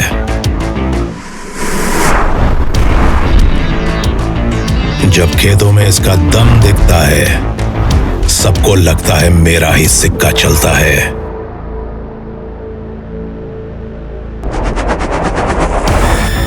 अपनी बेमिसाल तकनीक से जब ये खेती का सारा भार उठाता है,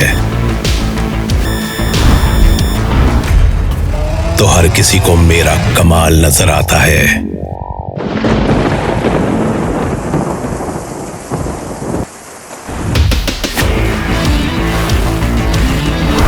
डूबे खेतों में आगे पीछे जब ये बड़े आराम से निकलता है और अपनी दमदार ताकत के आगे कुछ टिकने नहीं देता है, तब लोगों को मेरा अनोखा अंदाज दिखता है।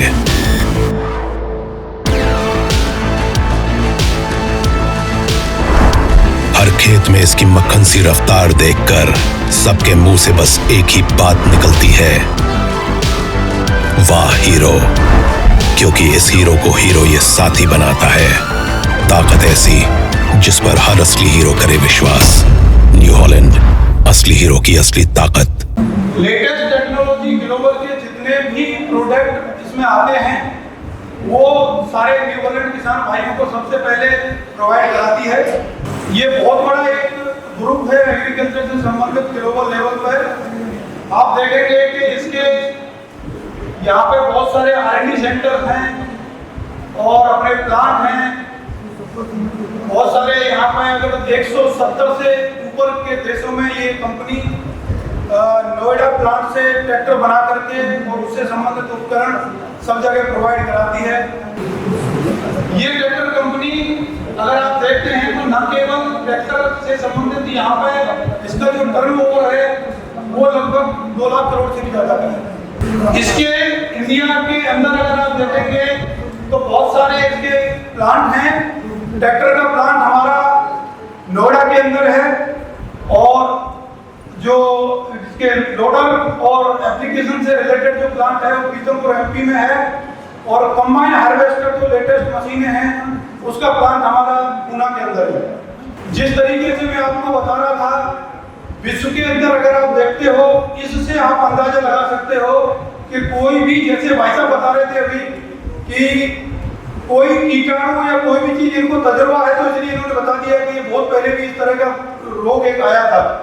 तो मेरे बताने का मकसद ये है कि आज तक और आगे भविष्य में आने वाले समय में भी अगर कोई नई तकनीकी जो भारत गवर्नमेंट डिसाइड करेगी और एग्रीकल्चर साइंटिस्ट तैयार करेंगे, उसको न्यू हॉलैंड सबसे पहले किसान भाइयों के लिए लेके आएगी। तो ये बहुत पुरानी कंपनी, आप देखिए कब से चालू है, हिंदुस्तान के अंदर ये 98 से इसने चालू किया। फार्मिंग के जिस तरीके से आप देख रहे हैं, छोटे से लेकर के बड़े हॉर्स पावर के ट्रैक्टर और ऑटो पायलट सिस्टम से ट्रैक्टर, जितनी भी तरीके की टेक्नोलॉजी हिंदुस्तान में हो सकती हैं और 125 साल का जो मैं आपको पहले बताया था उस तरीके का तजुर्बा इस ट्रैक्टर कंपनी को है, ट्रैक्टर बनाने का, उससे संबंधित एग्रीकल्चर इक्विपमेंट्स। इंडिया के अंदर अगर आप देखते हो तो फर्स्ट, सेकंड, थर्ड जितने भी तरीके की चीजें इसके अंदर हो सकती हैं वो सारी चीजें हम उस तरीके से बना करके और सारी चीजों को किसान भाइयों को प्रोवाइड करवाते हैं। किसी भी लेवल का जो आप देख रहे हैं, जो अपने लेटेस्ट टेक्नोलॉजी किस तरीके से अपन बनाते हैं, जहाँ पे आप ये देखिए कि आज की तारीख में अगर देखते हैं तो हिंदुस्तान के अंदर जगह जगह पे पानी की कमी आ रही है, मजदूरों की कमी है, एनवायरमेंटल गवर्नमेंट का वो है कि प्रदूषण बहुत ज्यादा हो रहा है। तो इन सारी चीजों के लिए हमको एकदम लेटेस्ट टेक्नोलॉजी की चीजें चाहिए जो इन सारी चीजों को समय के हिसाब से और फसल की पैदावार को ज्यादा बढ़ा सके। ये हिंदुस्तान की एक इकलौती ऐसी ट्रैक्टर कंपनी है जो 17 हॉर्स पावर से लेकर के 105, 106 हॉर्स पावर का ट्रैक्टर हिंदुस्तान में बनाती है और अभी एक बड़ी हॉर्स पावर के ट्रैक्टरों का प्रचलन हिंदुस्तान में बड़ी स्पीड से चल रहा है। पंजाब और हरियाणा के अंदर हमने लगभग पिछले साल ये ट्रैक्टर 106 हॉर्स पावर का लॉन्च किया है और लगभग 40 से 45 यूनिट हम पंजाब हरियाणा में बेच चुके हैं। और राजस्थान के लिए भी झुंझुनू में एक मठ है, उनके पास में पूरे एक्सपोर्ट ट्रैक्टर हैं और बाबा साहब ने भी 105 हॉर्स पावर का 106 हॉर्स पावर का ट्रैक्टर अभी राजस्थान में भी बुक कराया है। अब आप इसमें देखेंगे कि जो प्रोडक्ट मैं आपको बता रहा था, क्रॉप के लिए जितनी भी टाइप की चीजें हो सकती है, कंबाइन हार्वेस्टर हम बनाते हैं, रेक बेलर जो आप देख रहे हैं कि फसल काटने के बाद में जो अपने फसल को इकट्ठा करने के लिए, और उसके बाद में आप देखेंगे सुपर सीडर, लेटेस्ट से लेटेस्ट आज की तारीख में बीज इतना महंगा हो गया है कि आप रो से रो और आपके बीज से बीज और गहराई कितने पर डालना है उसके लिए सुपर सीडर टाइप की व्यवस्था भी न्यू हॉलैंड कंपनी के पास में है। शुगर केन हार्वेस्टर में अगर आप देखेंगे, क्योंकि हमारे यहाँ पे शुगर केन थोड़ा कम होता है, अगर महाराष्ट्र या बाकी जगह पे आप देखेंगे तो मजदूरों की इतनी वो रहती है शुगर का। अगर एग्रीकल्चर साइंटिस्ट सभी को पता है कि उसको जितने टाइम बाद में आप गन्ने को काटेंगे और जितना ऊपर से काटेंगे उसके अंदर जो जूस होता है, शुगर की जो मात्रा होती है वो दिन पे दिन कम हो जाती है। तो ये मशीनें शुगर केन हार्वेस्टर वाली पूना में बना करके महाराष्ट्र में और पूरे इंडिया में हम प्रोवाइड कराते हैं। ये हिंदुस्तान की पहली एक ऐसी ट्रैक्टर कंपनी है जो शुगर केन हार्वेस्टर भी किसानों के लिए प्रोवाइड कराती है। बिग बेलर, आपने देखा होगा दिल्ली के आसपास के एरिया में कितना प्रदूषण फैल रहा है। सरकार ने बड़ी सब्सिडी दी हुई है इस चीज के ऊपर कि कृपया करके आग ना जलाएं, फसल को ना जलाएं, बची हुई फसल को आप उसके अंदर बेलर से उसकी बेल बनाएं और उसको बड़ी बड़ी फैक्ट्रियां हैं उन बड़ी बड़ी फैक्ट्रियों में लेके जाएं जहां से आपको प्रदूषण भी कम होगा और आपको बेल का आपको पैसा भी उसका मिलेगा और उससे इलेक्ट्रिसिटी भी आगे डेवलप होगी। पूरे हिंदुस्तान के अंदर सबसे जो बिग बेलर है वो पूरे हिंदुस्तान में एक इकलौती ट्रैक्टर कंपनी है जो न केवल हिंदुस्तान में बाहर भी और हिंदुस्तान में बड़ी जोरों से, कोई पंजाब हरियाणा में अगर किसी ने विजिट किया हो या एग्रीकल्चर साइंटिस्ट ने इसके ऊपर R&D किया होगा, आप देखेंगे बहुत बड़ा लाभ है इस चीज का। और इसके अंदर से ट्रैक्टर और बेलर के अंदर आप ये देखिए कि किसान 2 से 3 साल के अंदर ट्रैक्टर और बेलर पूरा फ्री हो जाता है। बायो के ऊपर काफी काम किया है। अभी आप देखेंगे कि इथेन ऑयल के ऊपर या CBG गैस के ऊपर हमने किया है ट्रैक्टर कंपनी के अंदर। मैं फिर दावे के साथ कहता हूँ इस चीज को आप गूगल पे जाके देखिएगा, कहीं भी देखिएगा। नई तकनीकी अगर भारत सरकार एग्रीकल्चर साइंटिस्ट किसी चीज को लाइक करते हैं वो एग्री मशीनरी में आना चाहिए तो न्यू हॉलैंड आपको सबसे पहले उस चीज को प्रोवाइड कराने वाली पहली कंपनी होगी। जो मैं फीचरों का बादशाह एक तरह से आप ट्रैक्टर को कह सकते हो, जो भी तकनीकी की मैं बता रहा हूँ आप ये देखिए वर्ल्ड क्लास का इंजन जो आपका 106 हॉर्स पावर के, मैं हिंदुस्तान की बात 106 की कर रहा हूँ, बाकी 580 हॉर्स पावर तक का ट्रैक्टर ये बनाते हैं, इंजन बनाते हैं। पैडी स्पेशल के लिए सीलेंट ट्रैक्टर बनाते हैं, पूरा पानी में रहे तो भी कुछ नहीं होगा। इलेक्ट्रोमैटिक बटन हिंदुस्तान में सबसे पहले डेवलप किया। दोनों लीवरों की सेटिंग करने के बाद में इलेक्ट्रोमैटिक बटन से 2 दिन भी ट्रैक्टर अगर चलाता है किसान तो हाथ से बार बार करने की जरूरत नहीं है, बटन दबाने से लाइट की तरह ऊपर नीचे ट्रैक्टर होगा। अगर 2.25 इंच पे या 2.5 इंच पे बीज का डिसाइड आपने किया है तो उतना ही सुबह से लेकर के शाम तक उतनी गहराई पे बीज लेने वाला है जिससे पैदावार नहीं बढ़ती है। PTO के जितने भी ऑप्शन हो सकते हैं, आगे का पीछे का, कम स्पीड का, ज्यादा स्पीड का, वो सारा हम देते हैं। सिंक्रो शटल टाइप का जो आपको क्लच भी दबाने की जरूरत नहीं पड़ती है। आगे जिस स्पीड से आप जाओगे उसी स्पीड से पीछे कुछ लोडर के एप्लीकेशन होते हैं एग्रीकल्चर के अंदर, वो फीचर कंपनी इसके अंदर देती है। स्पीड ट्रैक के अंदर इस तरह का हमारा है कि आप ट्रैक्टर के अंदर 24/24 तक की स्पीड अलग अलग, आप एग्रीकल्चर साइंटिस्ट को पता है कि अलग अलग टाइप की फसल के लिए अलग अलग टाइप की अपने को बीज डालने के लिए अलग अलग टाइप की मशीन के लिए अलग अलग स्पीड चाहिए और वो स्पीड आपको मिलेगी तो न्यू हॉलैंड के ट्रैक्टर में बड़ी आसानी से आपको मिल सकती है। उसके बाद में आपको ऑयल एंड ब्रेक, हम सब लोगों ने देखा है कि पुराने ट्रैक्टरों में अगर ब्रेक या क्लच के ऊपर ऑयल अगर आ जाता है तो उसकी ब्रेक काम करना बंद कर देती है। ये जिंदा ही ऑयल के अंदर रहता है, इस टाइप का ब्रेक है। एफिशिएंसी इतनी है कि दूसरे ट्रैक्टर से आपके 3 या 4 मीटर के ऊपर इसकी ब्रेक अप्लाई हो जाता है लोडर गाड़ी हो। कॉमर्शियल के अंदर जो मैं आपको बताने की कोशिश कर रहा था कि ना केवल ट्रैक्टर के अलावा लोडर में, डोजर के अंदर, ग्रेडर, ट्रेंच डिगर का एप्लीकेशन बहुत जोरों से अभी चल रहा है। अब आप इसके अंदर देखिए कि हार्वेस्टिंग के अंदर अगर आप देखेंगे तो किस तरीके से अपने पास में सारी चीजें अवेलेबल हैं कि हार्वेस्टिंग का कैसे करेंगे, पोस्ट हार्वेस्टिंग के लिए हमारे पास में सारी चीजें अवेलेबल है। कॉमर्शियल एप्लीकेशन में क्या क्या चीजें कर सकते हैं वो सारी। ये हमारे किसान हैं जो हिंदुस्तान के अंदर 5 लाख ट्रैक्टर लगभग हिंदुस्तान में सर्टिफाइड कस्टमर हैं। हमारे पास में किसानों के लिए न केवल ट्रैक्टर और इनसे संबंधित फाइनेंस की एक व्यवस्था भी ट्रैक्टर कंपनी ने अपनी की हुई है जिनको कम ब्याज दर पर आसानी से और जो ट्रैक्टर एजेंसी के पास में फाइनेंशियल अवेलेबल है। ये मैं आपको बताने की कोशिश कर रहा था। उसके अंदर जो कंबाइन हार्वेस्टर है, इतनी टॉप क्लास की कंबाइन हार्वेस्टर इसमें आता है कि कम समय में अपन ज़्यादा AC का भी मिलता है और नॉन AC का भी मिलता है। सर एक सवाल है इसी विषय से। न्यू हॉलैंड ट्रैक्टर कंपनी कितने हॉर्स पावर से लेकर के मिनिमम कितना और मैक्सिमम कितने हॉर्स पावर का ट्रैक्टर हिंदुस्तान के अंदर बनाते हैं। बहुत बहुत मुबारक हो सर आपको, और सर आपका भी बहुत बहुत शुक्रिया ये तमाम जानकारियां देने के लिए। और अब मैं मंच पर आमंत्रित करना चाहूंगी Satish Kumar Sharma sir, joint director agriculture extension. Sir please stage पर आए और हमारे किसानों को बताएं नई नई योजनाओं के बारे में। पर सरस्वती को नमन प्रथम मैं गणपति वंदन करता हूँ और कामनाएं सभी की पूर्ण विनती मन ही मन करता हूँ। और इस चौपाल में पधारे समस्त श्रोतागणों का मैं दिल से अभिनंदन करता हूँ, मैं सत अभिनंदन करता हूँ। इलायची या लौंग तो कितनी भी सुगंधी चाय पान छारियों के बिना अच्छा नहीं लगता। खाने को तो पत्तों ने प्लेट में भी खा ले, किंतु खाना थालियों के बिना अच्छा नहीं लगता। घर पूरा सजा धजाओ, घर पूरा सजा धजाओ, मगर घरवाली के बिना अच्छा नहीं लगता। मौन हो भजन सुने, मौन हो भजन सुने, किंतु कोई चौपाल या सम्मेलन भोरतालियों के बिना अच्छा नहीं लगता, अच्छा नहीं लगता।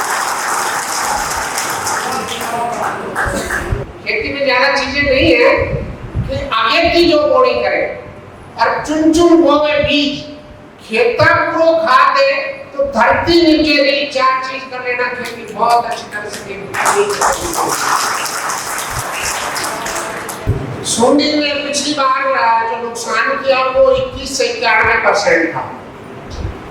और सुंडी के नियंत्रण के लिए जो कार्य योजना हमने बनाई उसका ये एक पार्ट है। और मैं आपको बताऊं कि इस पार्ट में हमारा कोई सरकारी जो खजाने से हमने कोई बजट नहीं लिया है। सिर्फ प्राइवेट कंपनी के कोलैबोरेशन से हमने अपनी जो टेक्निक्स है वो काश्तकारों तक पहुंचाई। और ये अभी दिसंबर में, ये कहना बहुत जल्दी होगा कि दिसंबर में पता चलेगा कि हम किस पिंक बोलवर्म को, गुलाबी सुंडी को किस हद तक रोक पाए हैं या नहीं रोक पाए। एग्रीकल्चर की बात आती है तो एग्रीकल्चर में 3 ही कंपोनेंट है, एक तो जमीन, एक पानी और एक हवा। इन तीनों को प्राकृतिक संसाधनों को यदि अपन ढंग से उपयोग कर ले तो बहुत अच्छी बात है। जमीन के पहला कंपोनेंट है जमीन। जमीन के बारे में मेरे पूर्व वक्ता भाई जगजीत जी ने बहुत अच्छा बताया कि कैसे अपन जमीन के, ऐसा नहीं कि ये बादाम उगा ले, geographically suitable and economically sustainable, मतलब वो चीज उगाए जिससे हमें यहाँ की जमीन में पैदा भी हो जाए और हमें ज्यादा से ज्यादा लाभ भी हो जाए। ऐसा नहीं कि हम बादाम उगाने लगे तो कश्मीर वाले क्या करेंगे, वो चीज यहाँ होनी चाहिए। अब खेती में बात 3 आती है, प्रोडक्शन, प्रोसेसिंग एंड मार्केटिंग। तीनों स्टेप पे यदि किसी एक भी स्टेप को आप छोड़ जाते हो ना तो आपकी कई मेरे बेकार। प्रोडक्शन में आपने पैदा कर लिया, प्रोडक्शन आपने खूब कर लिया, आपने गेहूं को गेहूं की तरह बेच दिया, चने को चने की तरह बेच दिया, सरसों को सरसों की तरह बेच दिया, प्रोडक्शन किया, ट्रॉली में बराबर बेच दिया, तो आपको उसको उत्पाद का पूरा मूल्य नहीं मिला है। यदि गेहूं को आपने आटा बना के बेचा है, जिस शक्ति भोग है, संपूर्ण है, अन्नपूर्णा है, रामदेव है, कितनी ब्रांड लगा दी जाती है, क्या उस गेहूं में वो कुछ और कुछ मिला रहा है क्या? आपके चने को आप बेच रहे हो, चने की प्रोसेसिंग यदि आप बेसन में कर रहे हो या कुछ और में कर रहे हो तो उसकी कई ब्रांडें हैं बेसन की। तो बेसन बढ़ा के बेचने वाला भी तो कमा रहा है, प्रोडक्ट तो आपका है। टमाटर की एक स्लाइस, टमाटर की एक स्लाइस कितने की है? टमाटर कितने रुपए किलो है? टमाटर का केचप कितने रुपए किलो है? आलू की स्लाइसेस जो आप फिंगर यूज कभी खा रहे थे, आलू के चिप्स खा रहे थे, आलू की चिप्स कितने की है? आलू कितने रुपए किलो का है? आलू 20 रुपए किलो है, उसमें 20 1 किलो में कम से कम है तो 20 आलू चढ़ जाते हैं। और एक अंकल चिप्स है, उसमें सिर्फ एक आलू की स्लाइसेस है और खूब बार के उसको बंद करके उसे प्रोसेसिंग करके और वो बेच रहे हैं। कमाना आना चाहिए, झुकता है आसमान और झुकाने वाला चाहिए, और मिलता है पैसा कमाने वाला चाहिए।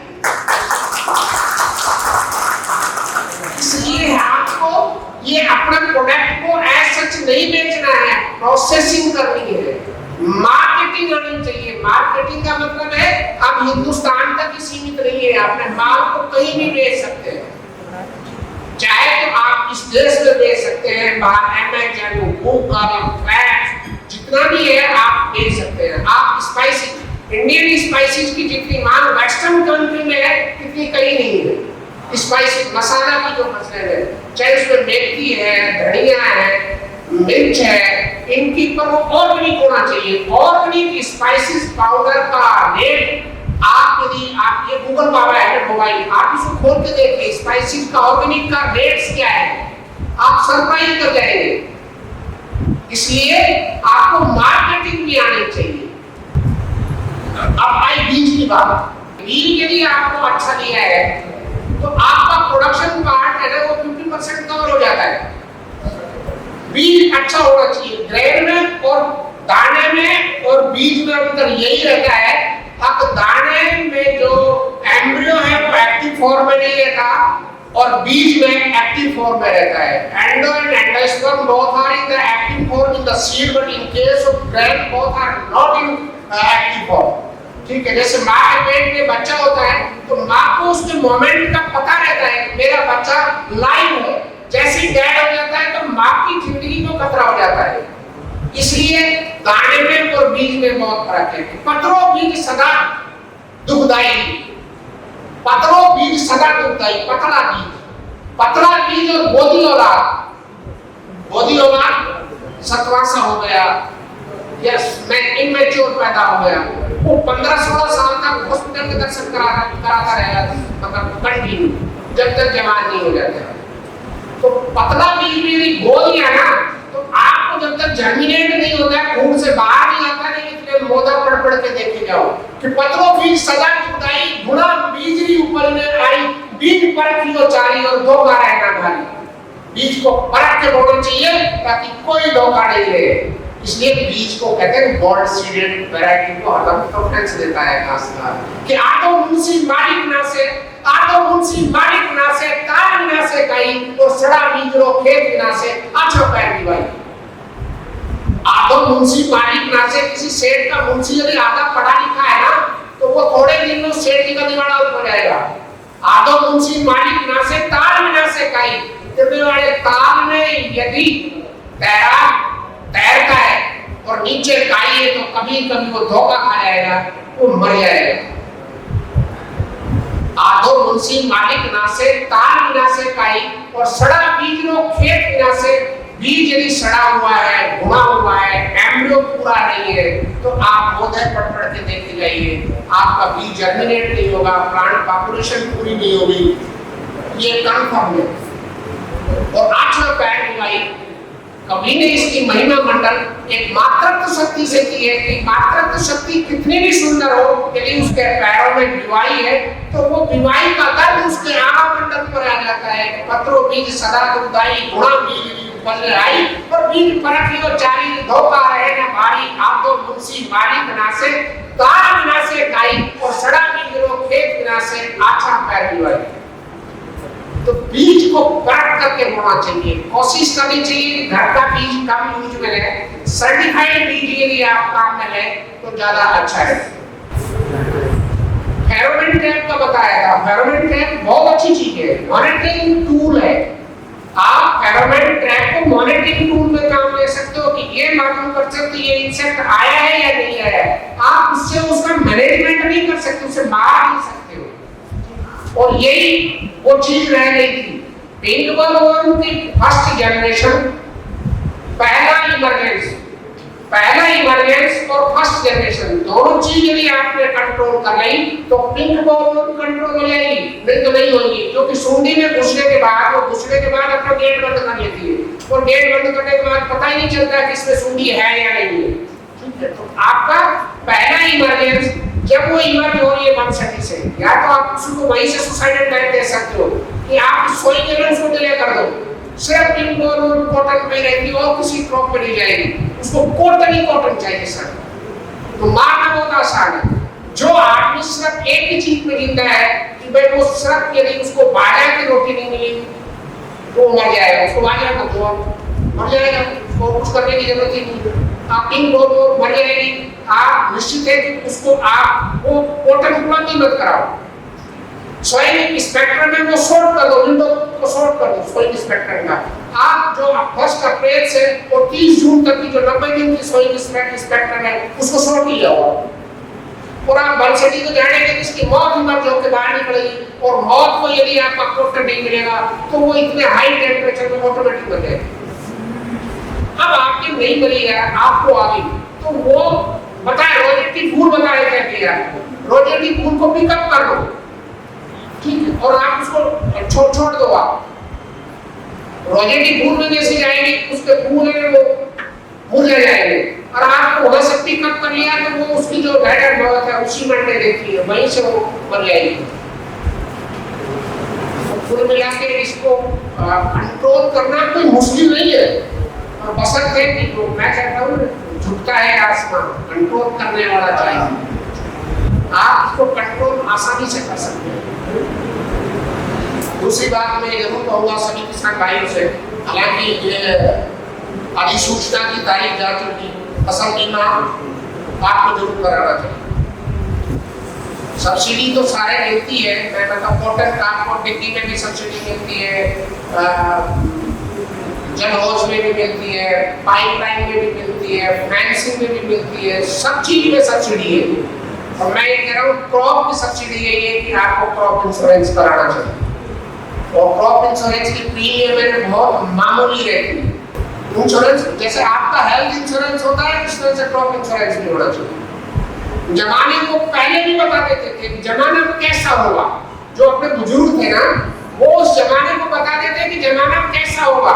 यदि टटीरी ने अंडे छत के ऊपर दिए थे तो वो बता देते थे कि इस बार बरसात बहुत होगी भाई, टटीरी ने अंडे छत पे दिए।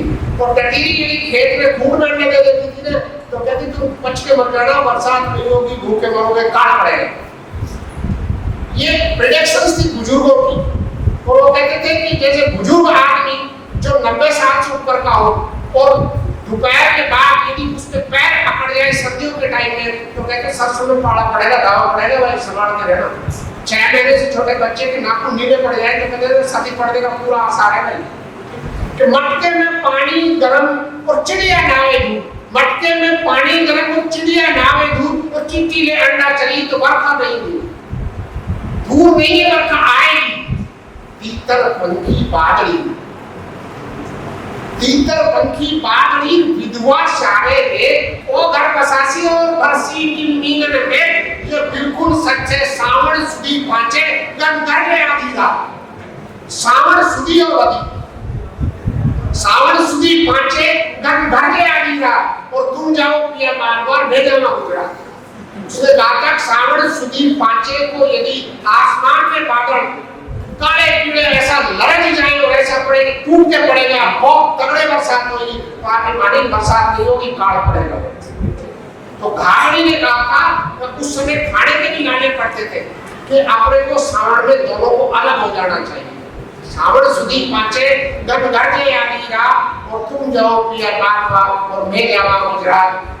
कोई गीत नहीं गाता है, मैं थोड़ा समझ कर देता हूँ कि कोई गीत नहीं गाता है, गीत अदर का गान आता है, और जिसके जितना दर्द अधिक है वो उतना मीठा गाता है। कृषि विभाग में आपके पास खेती नहीं है ना तो आप उसका दर्द नहीं समझ सकते। आपके पास खेती होना बहुत जरूरी है। बाकी मैं ये कोई मैंडेटरी नहीं कर सकता कि नहीं विभाग मैंडेटरी उसी को मिलेगी जिसके पास खेती हो, और हकीकत यही है कि कोई गीत नहीं गाता है, गीत अदर का क्या गाता है, जिसके जितना दर्द अधिक है वो उतना मीठा गाता है। लौट आएगी बहारें जन्म में, चटक कर फूल खिलते रहेंगे, और सलामत रहो तुम और सलामत रहे हम, जिंदगी के रोड पर हम आपसे मिलते रहेंगे, मिलते रहेंगे। बहुत बहुत शुक्रिया। और मैं मंच पर आमंत्रित करूंगी सुरेंद्र सिंह सर को। आपने मुझे मौका दिया, आपका धन्यवाद। ATC adaptive trial centre Kanpur में है तो किसानों के लिए एडाप्टिव रिसर्च करता है। एआईएस कृषि अनुसंधान केंद्र किसानों के लिए फंडामेंटल रिसर्च करता है, और एटीसी उस फंडामेंटल रिसर्च को फाइनल में वेरीफाई करके आप तक पहुंचाता है। तो अपने जिले में जो एटीसी ट्रायल है सेंटर है, एक कानपुर में है, एक हनुमानगढ़ में है, एक लुनकनसर में है।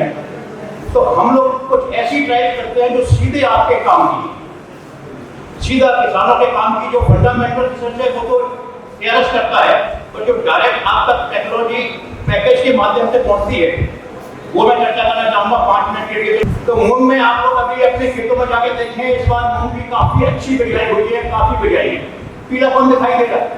तो कुछ वैरायटी जो पहले आई थी जो पीले रोग के प्रति प्रतिरोधक थी उनमें पीलापन दिखाई दे रहा है।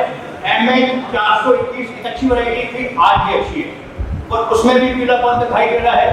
MH 1142 ये भी साल की वैरायटी है, लेटेस्ट वैरायटी है, इसमें करीब करीब आज की डेट में ना के बराबर पीलापन दिखाई दे रहा है। तो आने वाले समय में और भी वैरायटी आएंगी। इसी वैरायटी को हमने 3 साल से हमारे एबीसी पर टेस्ट किया। स्पेसिंग की बात करें तो पहले लोग 30 सेंटीमीटर जीतते थे, इसकी रिसर्च करके इसको हमने 45 सेंटीमीटर पर ट्रीटमेंट कर दिया है। इसका जो सोइंग टाइम था बिजाई का समय का वो पहले जुलाई का प्रथम पखवाड़ा था। अब हमारे साइंटिस्टों ने इसको 15 जून से लेकर 15 जुलाई तक का इसका वीडियो दिया है, और इस बार आप गौर से देखिए कि जिन्होंने जून के लास्ट में बिजाई की है उनके रिजल्ट काफी अच्छे में दिखाई दे रहे हैं। इसी तरीके से कुछ वीट की गेहूं की जो वैरायटीज है, क्योंकि गेहूं में पंजाब हरियाणा ने काफी अच्छा काम किया है। DBW के नाम से कई सीरीज उनकी निकली हुई है, 303 भी है, 372 भी है, 370 भी है। तो ये वैरायटी ऐसी है जो आने वाले टाइम में हमारे यहाँ इस जोन के अंदर, क्योंकि हमारा जोन पंजाब को भी टच करता है, हमारा जोन हरियाणा को भी टच करता है, तो हम सभी की समस्याएं लगभग कॉमन सी हैं। गेहूं हमारी एक ऐसी खेती है जो आज के जमाने में पक्की खेती मानी जाती है। कॉटन गैस क्रॉस की सरसों पर समस्या आती है, पर गेहूं को अगर सही टाइम पर पानी मिल जाए और अच्छी पैदावार देने की जो आज तक वैरायटी आ चुकी है तो 15 से लेकर 20 क्विंटल तक की पैदावार दे रही है। जो काश्तकार भाई पुराने हैं वो समझते थे कि पहले वैरायटी काफी लंबी हो जाती थी, उनको ज्यादा लाट कर करते थे तो वो लॉस कर जाती थी। अब जो वैरायटी आई है थोड़ा हिट जाता है, बाली की संख्या बड़ी है, बाली में दानों की संख्या ज्यादा है। इस कारण से जो प्रचलित किस्में अभी हमारी चल रही है उससे उनकी पैदावार लगभग 20 से 25% ज्यादा। तो आने वाले रबी के सीजन में मैं आपसे ये गुजारिश करूंगा कि जो DBW वैरायटी आई हैं उनका उपयोग करें। एक DBRW 137 जो की वैरायटी है बाटे की बहुत शानदार वैरायटी और लगभग अच्छा एरिया कवर कर रही है। हमने पिछली बार भी हमारे फार्म पर लगा के देखी थी, अर्ली मैच्योरिटी है, अर्ली हाइट है और आम वैरायटी से उपज ज्यादा। तो आने वाले समय में आप जो रबी का सीजन हमारा अक्टूबर से स्टार्ट हो जाता है उसमें इन वैरायटियों को समावेश करें। सरसों के अंदर जो गवर्नमेंट सेक्टर से निकली वैरायटी है, मस्टर्ड के अंदर आरएस के नाम से काफी वैरायटी निकली हुई है, उनका उपयोग करें स्थानीय वैरायटी से। तो कोई ऐसी बात नहीं है कि आप मस्टर्ड में, चने में, गेहूं में सरकारी वैरायटी का प्रयोग कर अच्छी पैदावार ना ले सकें। तो यही मेरा निवेदन है कि आप कृषि अनुसंधान से जुड़े, कृषि विभाग से जुड़े, ATC से जुड़े। और सर आपका भी बहुत बहुत शुक्रिया ये तमाम जानकारियां देने के लिए। डिपार्टमेंट से राजेंद्र प्रसाद सर हमारे बीच उपस्थित हैं। मैं चाहूंगी कि उद्यानिकी से संबंधित बातों पर थोड़ी सी रोशनी आप कम शब्दों में डालें। किसान चौपाल में स्थित किसान भाइयों, कृषि विभाग के अधिकारीगण और गंभीर कंपनी के प्रतिनिधियों, मेरे को मौका दिया गया इसके लिए मैं धन्यवाद देता हूँ। कृषि के साथ साथ जो उद्यान की फसलें हैं और उसमें उद्यान विभाग एक अलग से कार्य कर रहा है पूरे राजस्थान में, तो उसमें जो किसानों को मुख्य मुख्य सुविधाएं दी जाती है उनके बारे में आपको संक्षेप में बता देता हूँ।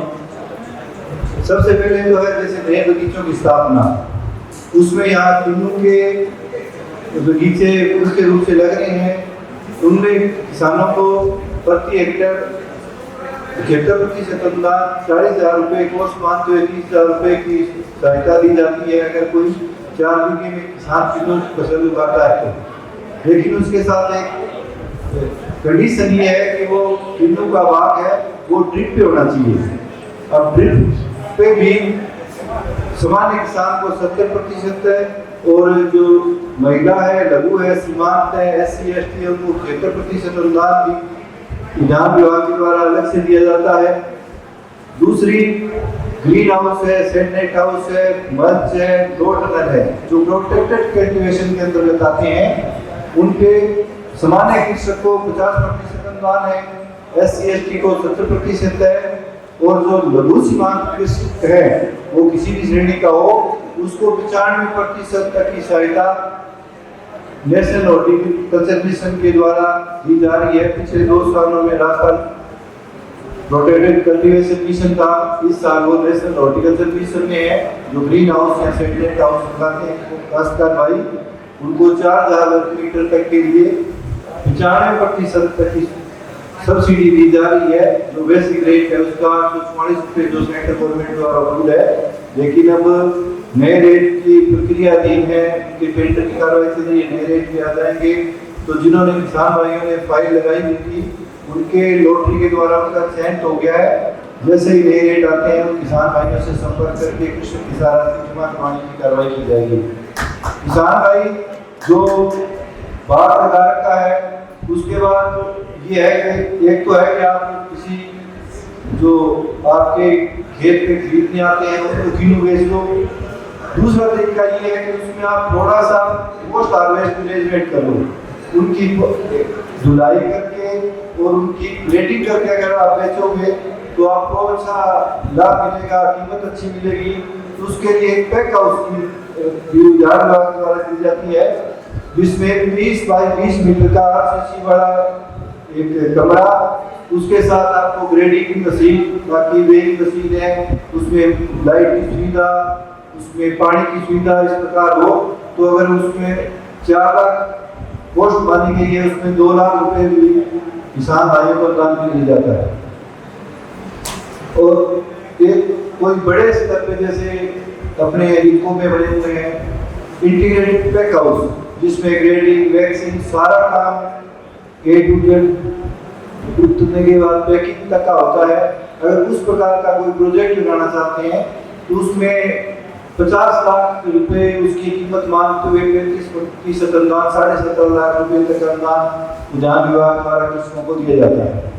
इसके बाद अगर कोई किसान भाई माइक्रो इरिगेशन सूक्ष्म सिंचाई जैसे टिक्कियां बन गई, टिक्की बनने के बाद उसको पानी को अगर अपने खुला यानी कि फ्लड सिस्टम से लगाते हैं तो उतनी अपने एरिया को कवर नहीं कर पाते हैं जितना अपने पास है। तो अगर उसको सूक्ष्म सिंचाई के द्वारा उसमें अपने पानी को काम में लेंगे तो उतने ही पानी से अधिक एरिया में या क्षेत्रफल में अपनी फसलें ले सकते हैं। तो उसके लिए per drop more crop PTMC MIS micro irrigation system जो स्कीम है उसमें फुहारा है, ड्रिप है, ड्रिप में क्लोज स्पेसिंग है, जैसे नरमा लगाते हैं या सब्जियां लगाते हैं, वाइट स्पेसिंग है जिसमें अपने बाग लगाते हैं, उसके साथ मिनी स्प्रिंकलर है। तो इन पे जैसे मैंने अभी बताया 70% सामान्य पुरुष को, उसके अलावा चाहे महिला है, SC ST है, लघु सीमांत है, उनको 76% तक अनुदान micro irrigation system PTMC project के अंदर किसानों को दिया जाता है। एक किसान अधिकतम 5 हेक्टेयर तक की सहायता ले सकता है। बहुत बहुत शुक्रिया सर, बहुत अच्छी जानकारी आपने दी। और मैं एक एक करके किसानों के नाम लूंगी, आप एक एक करके मंच पर आइएगा और अपना प्रशस्ति पत्र लीजिएगा। मनकिंदर सिंह जी, BD छोटे से, सूरज प्रताप सिंह जी, राम कुमार सनफ नेताराम, बलविंदर सिंह सनफ बाबू सिंह, चरणजीत सिंह जी गंगानगर से, गोविंदर सिंह जी गंगानगर से, खेतपाल जी महिलाबाड़ी से, लागू राम जी सनफ हनुमान, राम कुमार जी सनफ ब्रिजपाल, जसविंदर जी सनफ ओम प्रकाश, बलविंदर सिंह जी पन्नीवाली से, जसप्रीत जी, शिवराज सिंह जी पन्नीवाली से, शिव प्रकाश जी, सोहन लाल जी, गुल साहब जी, राकेश कुमार जी, प्रेम कुमार चौधरी जी, और जिनकी किसानों को सर्टिफिकेट मिला है, मैं सभी से गुजारिश करूंगी कि एक बार स्टेज के सामने आप लोग आ जाइए, एक ग्रुप फोटोग्राफ। और इसी के साथ आज की किसान चौपाल का हम यहाँ पर समापन करेंगे। और एक बार फिर मैं आपको बता दूं, CNH टोल फ्री नंबर है 1800-419-0124, 1800-419-0124। धानुका रिटेल का टोल फ्री नंबर है 1800-102-1022, 1800-102-1022। सीएट का टोल फ्री नंबर है 1800-22-1213, यानी 1800-22-1213। ग्रीन टीवी का व्हाट्सएप नंबर जिससे आप हमेशा जुड़े रह सकते हैं 8097864300, 8097864300। आज के किसान चौपाल में बस इतना ही। बहुत बहुत शुक्रिया उन तमाम किसानों का जो अपना समय निकालकर आज के किसान चौपाल में आए, और उम्मीद करती हूँ आपने कुछ अच्छा महत्वपूर्ण इस किसान चौपाल में सीखा होगा। साथ ही बहुत बहुत शुक्रिया हमारे उन सभी एक्सपर्ट्स का जिन्होंने समय निकालकर आपको ये तमाम महत्वपूर्ण जानकारियां दी। और जाते जाते मैं आपसे कहूंगी कि यदि आपने ग्रीन टीवी के यूट्यूब चैनल को सब्सक्राइब नहीं किया है तो तुरंत सब्सक्राइब कीजिए और तमाम सोशल मीडिया प्लेटफॉर्म पर हमारे साथ जुड़ जाइए। अभी के लिए श्रीगंगानगर की इस किसान चौपाल में इतना ही। नमस्कार। देखिए ग्रीन टीवी यूट्यूब पर भी, बस सब्सक्राइब करें और बेल आइकन दबाएं।